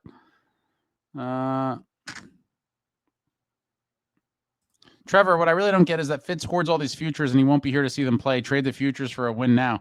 You would think, but the reality is he may be here long term, guys. Like everyone's calling him, calling for his head. And I do believe at this point it's severely justified because of the fact that we have seen this exact movie for the past 2 seasons. The inability or whatever you want to call it again, unwillingness, whatever, to address problems. And we don't want to see another season go down the tubes. And so I do think it's all fair. And it's going to be deafening. The noises, the chatter of all this is going to be deafening.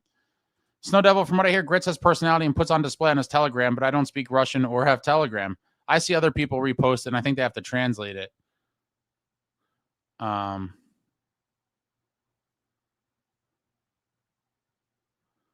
Win or lose, we Hughes. Just Trevor, maybe we could trade Fitz for Avery. Oh, God. I hate Sean Avery with every fiber of my being. I'd never give him money. I will say, though, I do think he calls things as it is and unfiltered. I do appreciate that about him in his post-playing career. Larry says, of course you make us wait while you tweet him back. You're like a goldfish. What does that mean? Larry's made a lot of kind of off comments, too. I'm kind of getting tired of Larry, too. I'm not even going to lie. I might just start booting people if you aggravate me. I just don't want to be aggravated. What does that even mean? I'm like a goldfish. What does that mean, Larry? I'm like a goldfish. I'm so sorry that, that I'm not entertaining you enough, Larry. Tell me what I'm doing wrong, Larry. Please tell me. I want to make Larry happy. I want Larry to be happy, guys. Larry, what does that mean? I'm like a goldfish.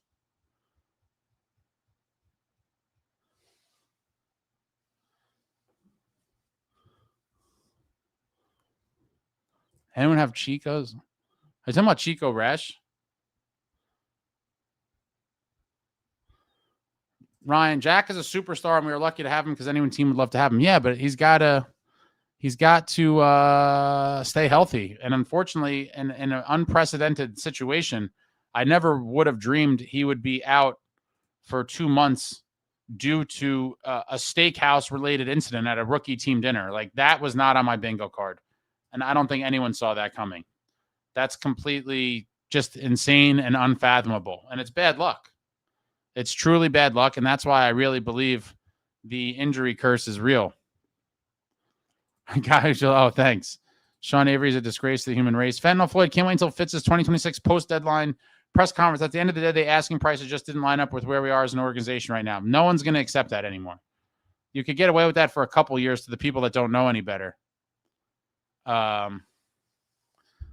You could get away with that to the people that don't know any better, but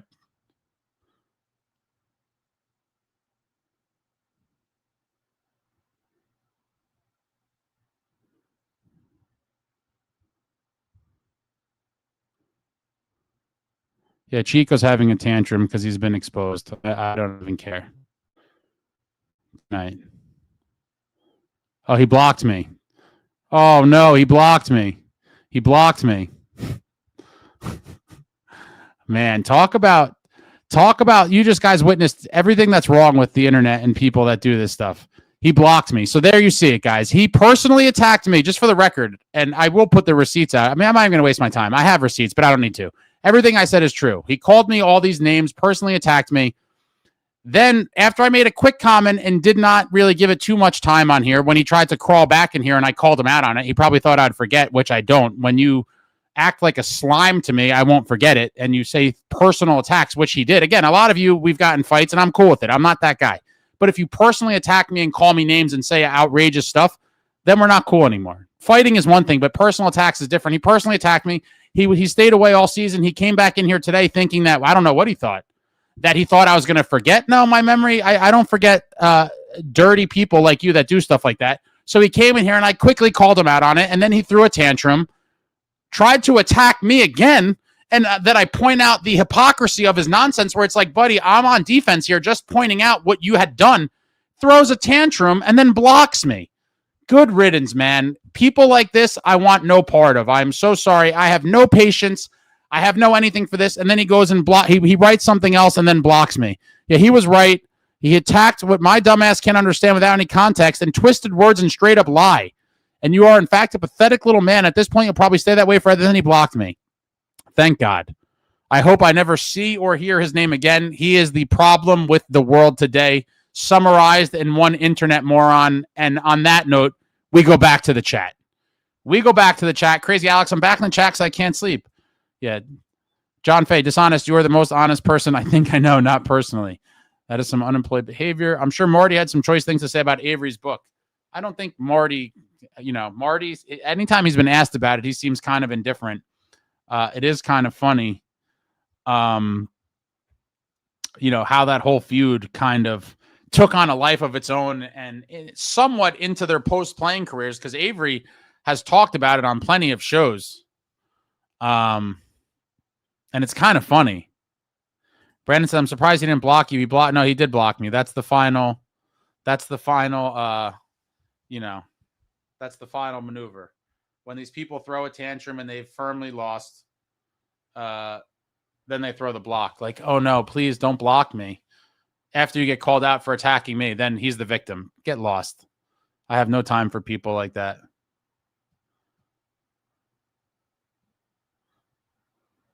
This show is still on, Yo Holmes. This is a Saturday night edition.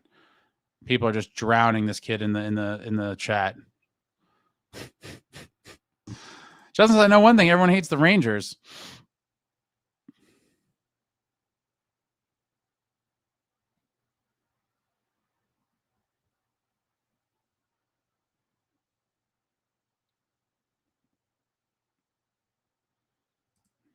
Chico's typical Gen Z. It could be. I don't know how old he is. I don't even care. But these people do like to claim victimhood. Start things and then they're the victim. I can't wait for robots to take their jobs. I've had it.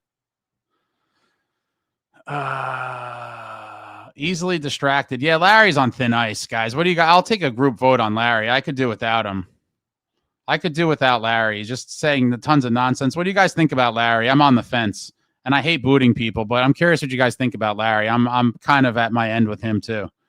Easily distracted. Oh, I'm so sorry. Yeah, tell Larry to. I'm so sorry, Larry, that after 2 hours of nonstop talking, maybe going on three hours potentially. I don't even know what the clock. After 3 hours, I paused for a minute to defend myself against baseless attacks on another social media platform, and you threw a hissy fit. Yeah, it seems like no one's going to side with Larry here either.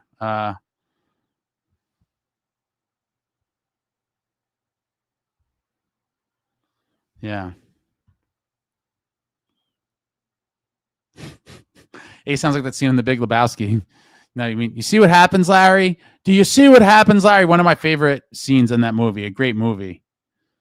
Yeah, I'm getting aggravated tonight, Kyle. People are really annoying me.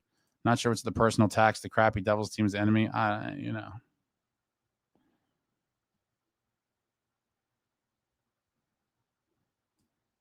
Well, people kind of want to know what happened now. I don't know if you came here afterwards or not, but people are somewhat invested in the drama. I don't fixate on this stuff, but it kind of happened in real time here. And so, unfortunately, as a result of explaining the story to people, it's unfortunate that there's going to be some attention given, but I'm certainly not, dwelling on it. If we would trade Jack, we'd have to trade a bunch of players because we all say the team plays without him. Jack's never getting traded. Amagi, don't worry. Ace Salayev is going to be a superstar in the M1 for $50 because no one wants to show up after the legendary Fitz fumble. Man. Mechanicsville Ace, I love you, man. Take a break. This losing streak isn't the end of the world. Take a break for a day or two, man. I can't take a break. And I'm not saying it's the end of the world, but this team is at the crossroads of, are you going to continue down the same road and go nowhere? Or are you going to make meaningful moves and try to salvage a season that was once so promising and quickly went south when our superstar got injured? John Faces, we fight with you over hockey and other stuff. But when it gets personal, that's another level of scumbag. Completely agree. Listen, I fight with some of my best friends regularly, but there's not personal attacks and doing the stuff that it's just unnecessary. Yeah, he's a child. Justin says, thank you for your truth. Thank you for listening.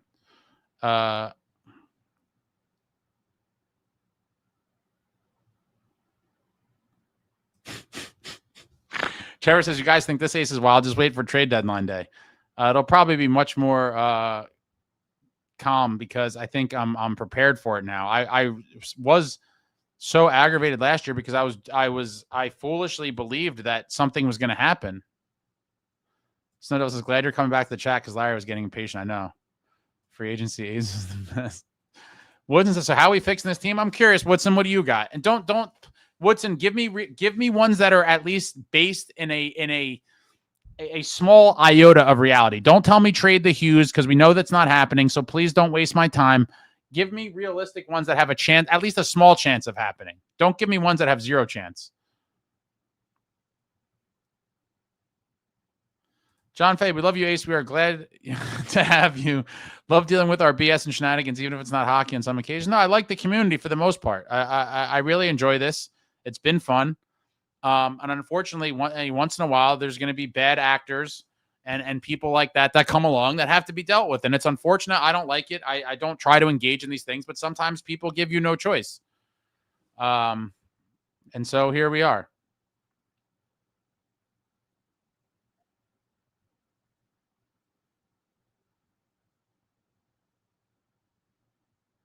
Not Tasha for winning. I'm happy. For losing, I'm pissed and not happy. Simple as that. Yeah. Yeah.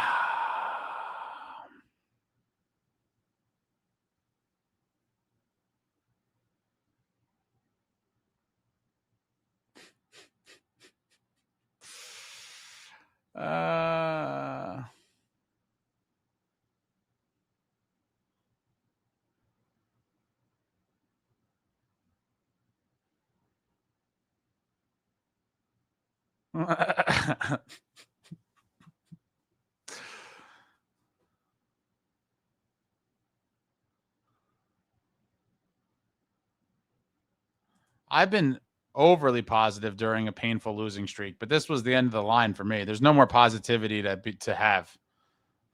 This team is what they've shown to be without Jack Hughes, and something's got to give, or it's just going to be another season that's cut shorter than it should have been. That's just the reality of the situation. They could make some changes and try to salvage the season, or we could just watch it slowly slip away. And it might not even be that slowly. Honestly, it might happen quicker than we ever could have anticipated.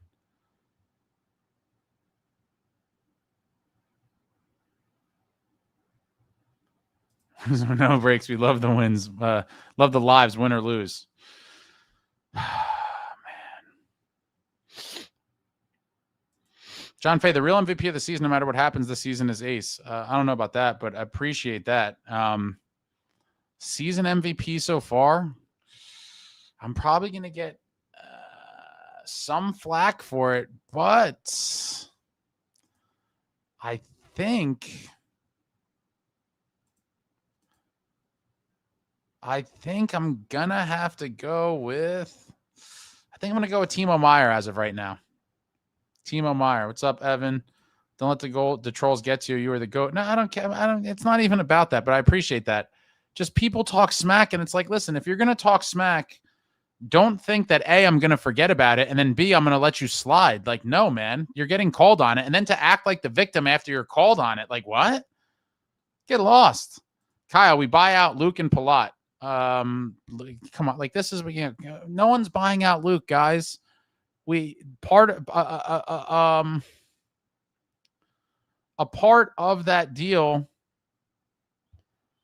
part of the ideology of it all was that it was the next step in getting Quinn as well, I think.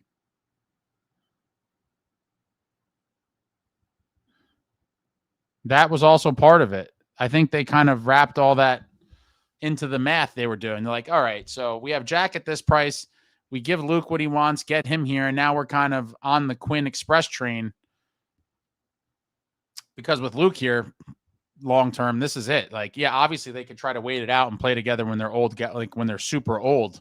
But who the hell wants to do that? It would be nice to try to win a cup together, right? Perfect. That has to happen here now or nowhere. Headphones died. Time to turn in.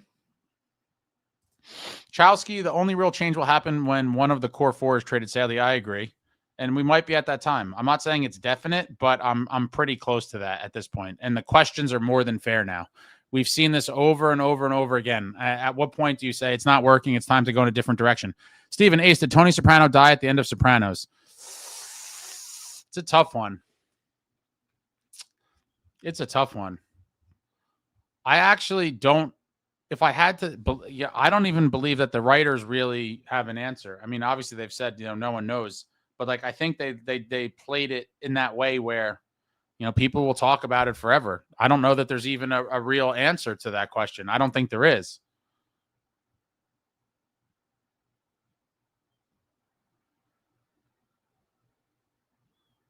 Oh, Larry, I find this so amusing. You can give me the boot. I got a wife, 5 dogs, a life, other things to fill my time. So then what are you busting my chops for? Like, Larry's another one. He's talking smack to me. I make a joke, and now he gets in his feelings and tells me he has all these other things to do. Okay. Mark, you want realistic moves, Ace? No one gets traded. We get a borderline AHL, NHLer, and Ryan Reeves. Wow. I mean, I wouldn't be shocked. I would not be shocked. I think it's going to be very minor moves, if I had to guess. I mean, that was my guess for the summer. I said a couple bottom 6 pieces, and that basically came to fruition. Obviously, with the cap situation being what it was, we weren't going to have money available to just go freely spend and add all these pieces. And we're pretty much in a similar situation at the moment. Now, there are paths and avenues to free up money, but like, it's going to go quick. Again, got to free up some money for Kovacevic. That's first things first. And then you're talking about Grits and Nemo, which are huge wild cards. Like, Nemo's going to probably want Luke money. And at this point, how could you look him in the eye and tell him he doesn't deserve it? He certainly does. And whatever Grits comes in at. And so freeing up a lot of money it's freeing up money that's pretty much already spent.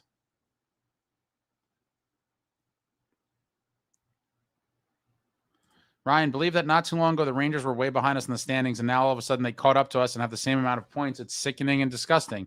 Well, that's what happens when you go on a 5-game losing streak. When you decide to just not win a game for a very long time, that's going to happen. Teams are going to catch up and pass you, and it sucks. It really, really sucks.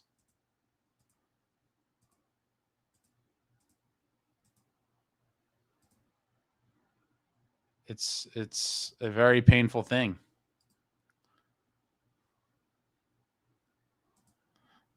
Jake, hypothetically, would you trade Mercer for O'Reilly 1-for-1?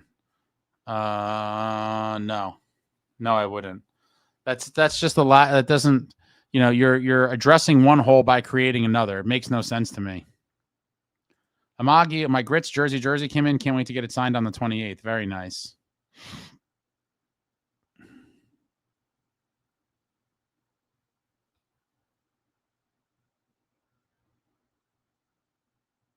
Positivity has left the chat. Season MVP is Lamico's agent for getting a contract. Jonathan says Christy Flannery might get MVP if she forces Fitz to make a trade. I don't think anyone could force Fitz to make a trade. Snow, I did not see any of the fights. I've been on here arguing with people and being attacked on other social media platforms. It's been a hell of a night following the loss. Let me tell you guys. Running with the Woodson, I don't think this team can be fixed, Ace. We've tried to add Cotter, Big Mac Glass, Pesci, Dylan, Kova, and we still look like the same. Nothing short of a Gudis and Bennett type would help. I would love Gudis. Such an animal. Such an animal Gudis is, but we don't really need any defenders. We need some Gudis type, or the closest thing we could get to Gudis as a forward.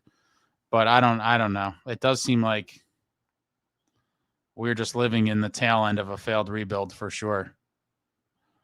Say what you will about the team, but Jake Allen is still Jake the Snake. Amy played decent tonight. Bennett has been pretty bad this season, actually. John Fay, I agree with Timo. I would say Mercer after being on that small hot streak with those two shorties, but Timo and Allen are my MVPs, I feel like, as of right now.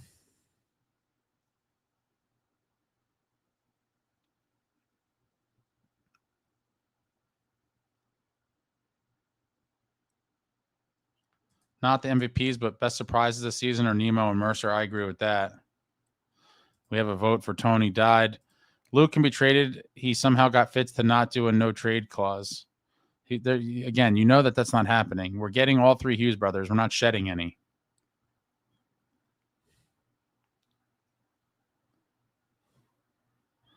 Of course, Tony got clipped.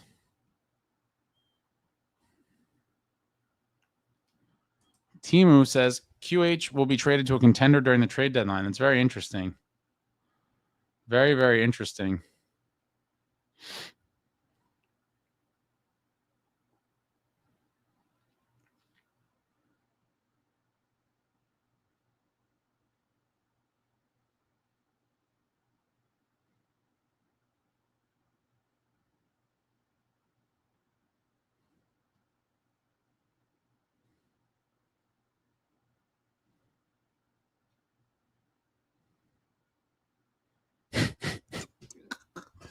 Yo, some of these comments are hilarious. You guys are funny in the chat. I'm not going to put them all up, but I'm skimming them and I'm dying laughing.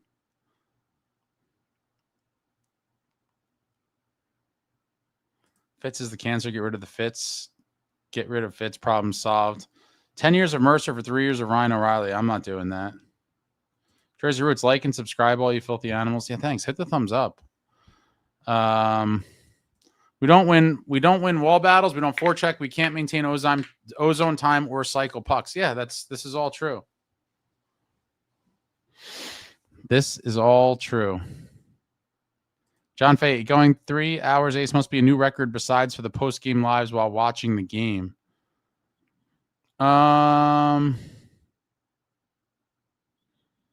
There's been maybe for a true post-game live, it's up there, but there's been, deadline day was a very long one. There's been a couple, I think, that were like way longer, but not after a game. This might be one of the longer post-game ones.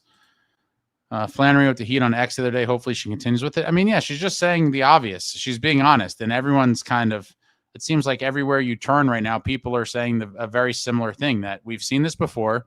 Moves need to be made. This team is not good enough without Jack, period. Evan, if you told me the Devils would have an 8-game winning streak and Nemitz being a good player this year, I would have thought you were crazy for saying the Devils are a second to last place team.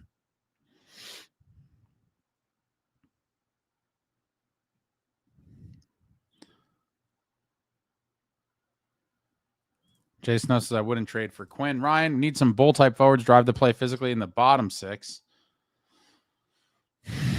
That would be nice.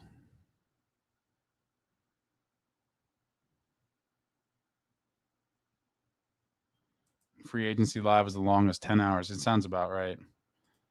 Timo, of course, the Devils ended up with one of the most injury prone and the worst one. Woodson, if we sign Nemitz, there'll be no room for Quinn, and I will dance in the streets. You really don't want Quinn no matter what, Woodson? I'm curious. Talk to me. I'm not super high on the idea.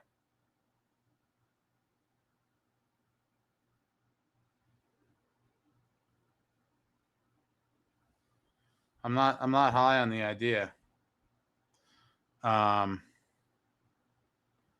But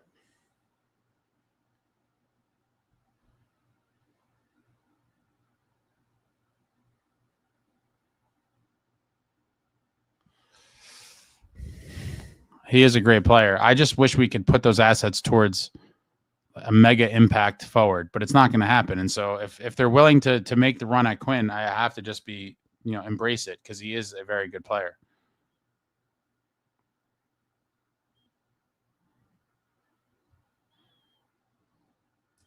Mark said the problem is Fitz and the players both have not been held accountable for anything. That's kind of true. Faye, Ace, would you think I'm wrong if I said I wouldn't mind getting Ryan Reeves? I mean, he brings the body, the grit, and will drop the gloves when called upon, even though he doesn't score most of the time. Yeah, and listen, I think I'm past that too. Like, I don't want an enforcer. While they're nice to have, he's just like probably a slight step above McDermott in terms of like skill. Like, I want guys that could play, but that are nasty and will fight and hit guys and do all that. Fentanyl, if Fitz wants to make a splash, figure out a way to get Stamkos and O'Reilly in the same trade. That would be interesting. I would certainly be interested in seeing what that would look like. Jay Snow, these players play like they don't care. I'm sick of it. Go shake things up. Woodson, no Quinn. We have enough small body players in this team. We need some big, mean D-men. Yeah, but Quinn is just so good that I could overlook it. And I'm big on the size. Like I am a huge fan and proponent of heavier, edgier, more violent. You guys all know that. But Quinn is a different level of player. Like, you have to be fair about it. It's not like we're talking about, like a middle of the pack type D-man. We're talking about the second best D-man in the game today.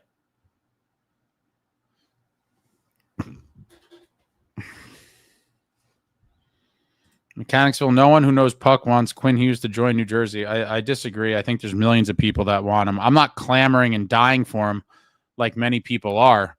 But if there is a sensible trade to be made, I don't know how you wouldn't think it makes this team better, especially for a team that's having such trouble generating offense. I don't know how a 90-point defenseman would be something you wouldn't be at least intrigued by. He could potentially be our leading scorer from the blue line. Let that sink in.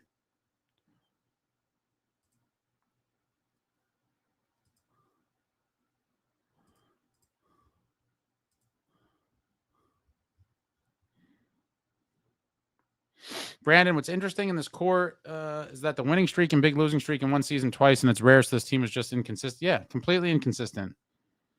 Running with the Woods, and there has to be money for offense. People who score 1 goal in 2 years. Mark, the idea that the owner should care is being viewed through our eyes. Billionaires live completely different lives than us. They may as well be aliens. Maybe.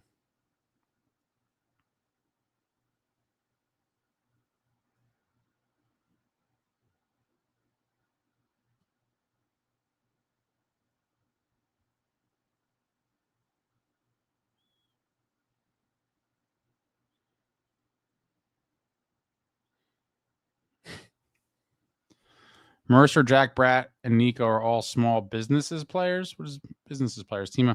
They're all the same generation, but she's definitely a billion times better than the guy with the cat avatar. Ryan would love a Tom Wilson type player. Hard to come by. Tom Wilson would be a dream.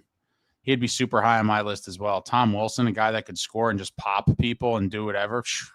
Beast. Absolute beast.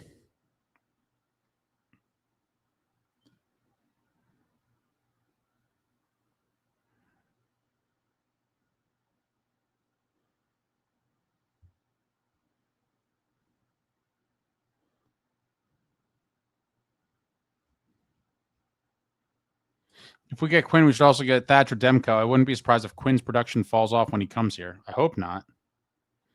I do think he's eventually going to be here. Jason Bratt could bring back another type of player. We don't need another setup guy. Other teams do. Yeah. I want someone who's going to crash the net and score and smash people.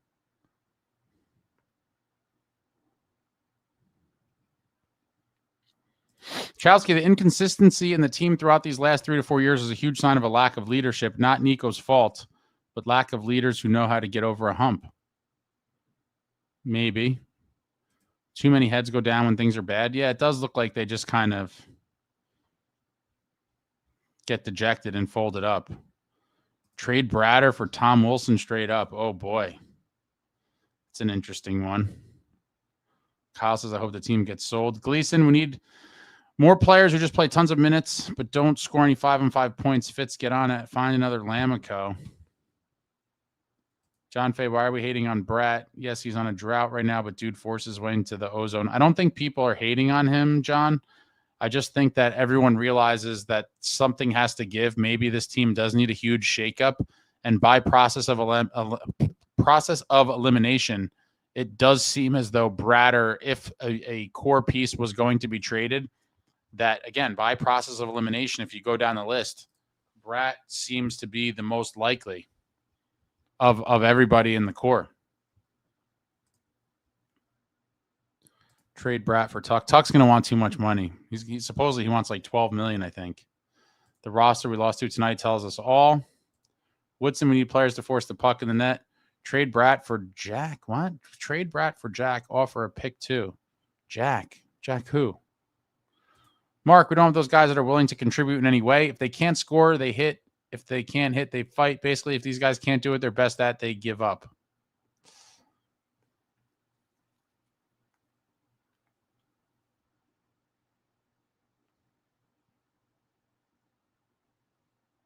Eric says fans need to stop their weird player attachments. Plenty of these players can leave for the better of the team. It's true, but it's part of a fandom. Like I'll be crushed if and when we ever trade Bratt. But if it makes the team better, it is what it is. I mean, this is something that's part of sports, right? It's a business. Guys move on. Most guys aren't on a team forever. But, when you see a homegrown guy like Bratter who's been here for so long, blah, blah, blah, it's always a difficult decision to move on from them.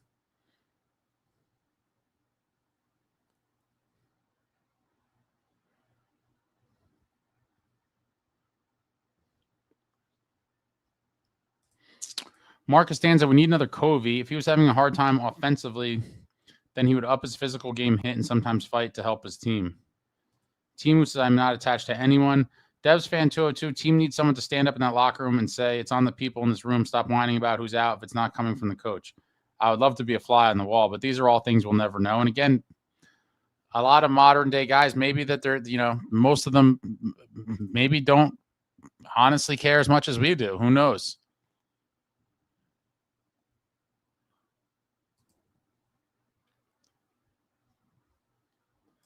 Timo, this group has been very unlikable for me. Snow, Bratt's a great player, but even Keefe has said him and Jack do too many of the same things. We have too many similar players. For sure, it seems like redundancy.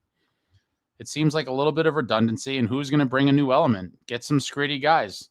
Trade out one of the redundant pieces for Scrit. Who that is, I don't know, but I'm sure there's guys out there. It's late. Man, Tuesday at Ottawa against Brady Tkachuk and the Sens. Oh, man. Each game now seems to get like it has more and more importance. Make a trade to the Oilers to get Adam Henrique back. I think that ship sailed, guys. Come on. I'd be happy if we get a player that can make real hits and screen the goalie. That'd be nice. Snow, I don't care anymore. I've wasted so much. I've watched so much bad hockey for so long, waited for the draft for years and wait for prospects, and we're still nowhere. The unfortunate reality. Problem is, I feel like Fitz built a team around one player and not our other core guys. I don't necessarily know about that. I just think he built a team that overall the identity is like a skill finesse team that's a bit soft. And I think that's just kind of the identity of the team right now. And they need a shift away from it because it's not winning hockey and it's certainly not playoff winning hockey.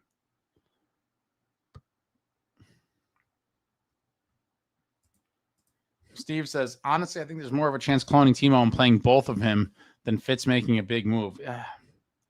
Give me a poor man's Timo for sure.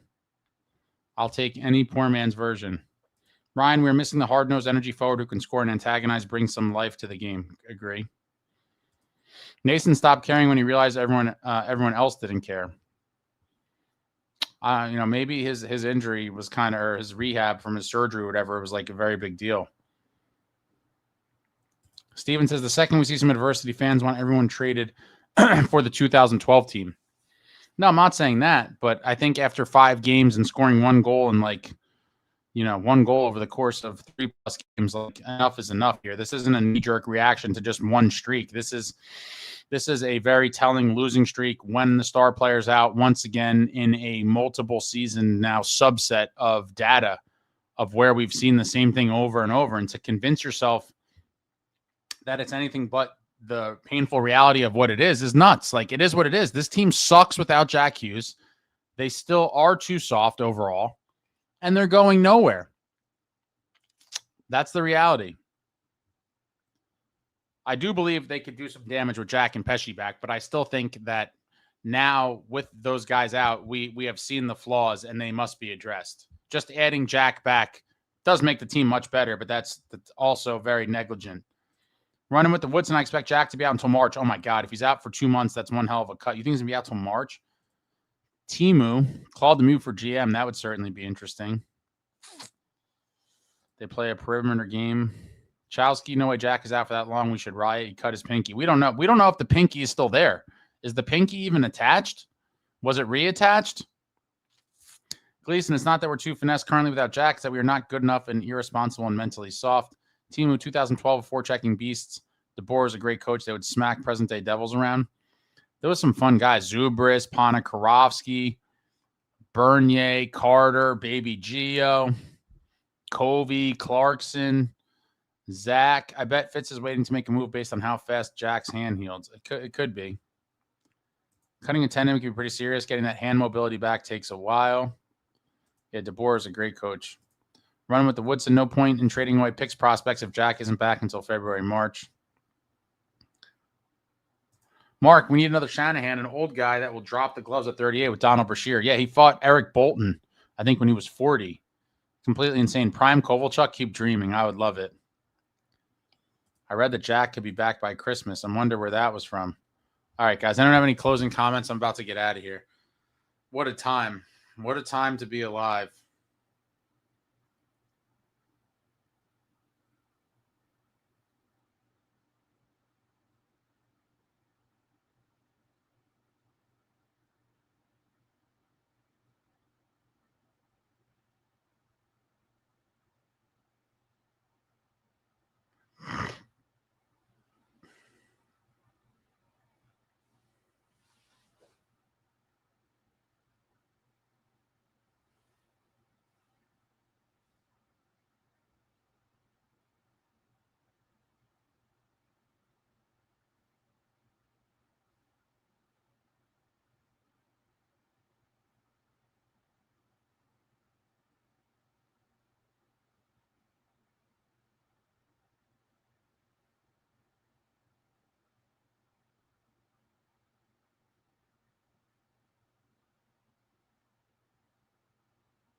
Later, John.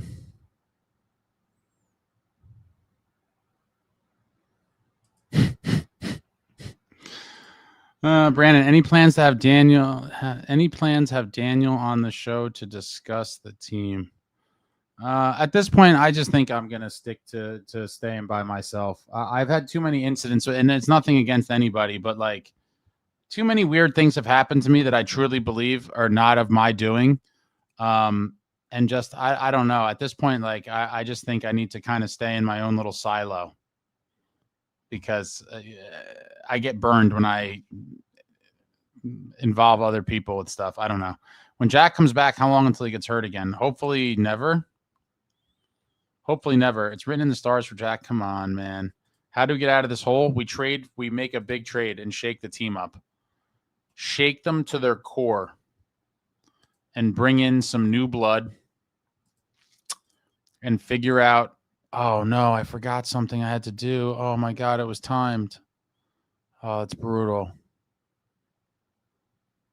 Oh, it's so brutal. Damn it.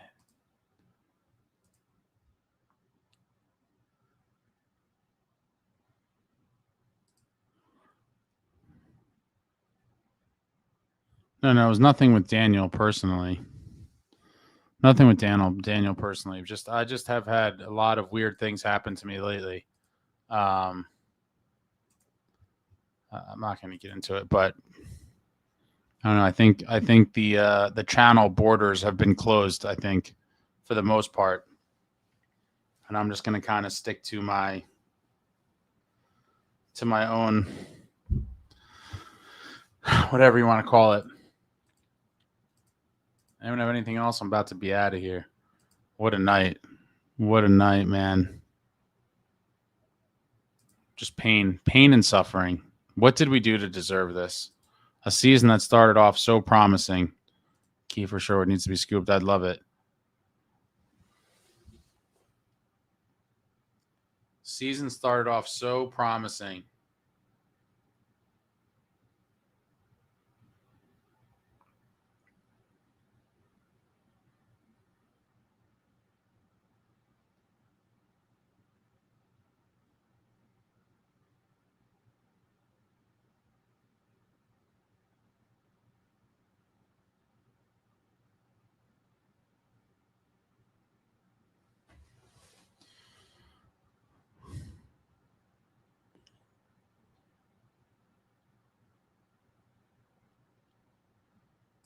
Thanks, Brandon. Waited all summer again for this. Shannon's the OG GOAT. God bless everyone, but not Larry. Des McDermott was probably a good presence in the locker room. Need those intangibles in the room sometimes. I think he was. I wish he could play a little bit at a higher level than what he could, because outside of the fighting, he wasn't going to do anything, and that was everyone's knock on him. But all right, guys. It's been fun. It's been interesting. We had some brief interruptions. We had to deal with some things, and I'm sorry that Larry had to wait. I have what did he say? I was a goldfish.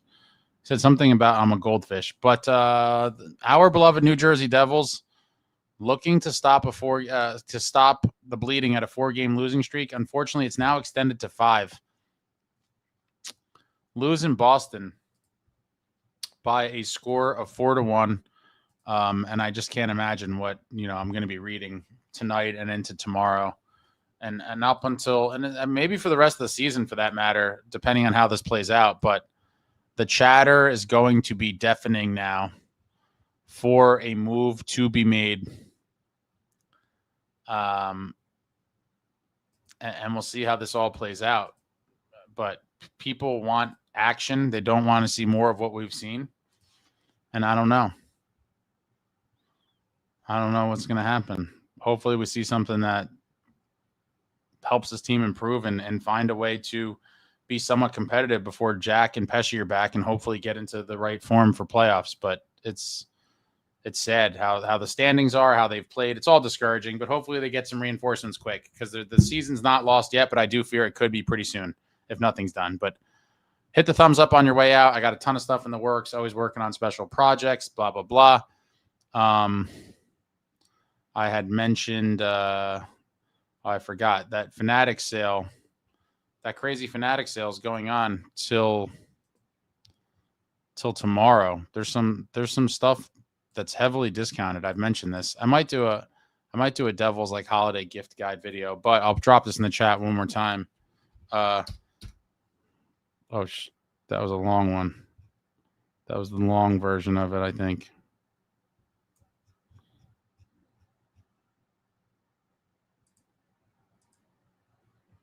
Crap.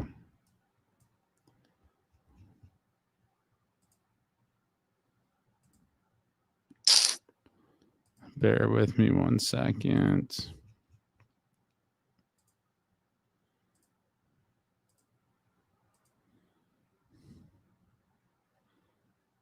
Decorate the tree. Yeah, there's some Fanatics really does have some wild stuff. There's a Mitchell and Ness hoodie that I'm going to probably have to buy on top of all the other stuff I already bought. It's like more than 50% off. But hit the link. I pinned it in the top of the chat, and I just dropped it again in the chat. Good for holiday gifts or to buy yourself some stuff. I did a little bit of both. Bought myself some stuff as well as some holiday gifts. Devil stuff, all tons of stuff on sale. But click on that link. It'll bring you to the Devils. But check it out. There's plenty of stuff for other fan teams. Whether there's other sports you like or family or friends you got to get gifts for, like other teams. But check it out. Lots of stuff there. And I'll be back soon. I don't know how I'm going to fall asleep. I'm pretty wired right now and just depressed and everything else. Feeling all the emotions after this because it does feel like we're at I don't even know. We're just at a point in time where something has to give. And I don't know. It's just a very weird feeling. But that's it, guys. I'm shot. Thank you all. Back soon. I'm trying to think. Is there anything else? Hopefully we see some change. And soon. Thank you all for watching. I love you all. Like, comment, subscribe, and all that jazz. Until next time, friends, let's go Devils.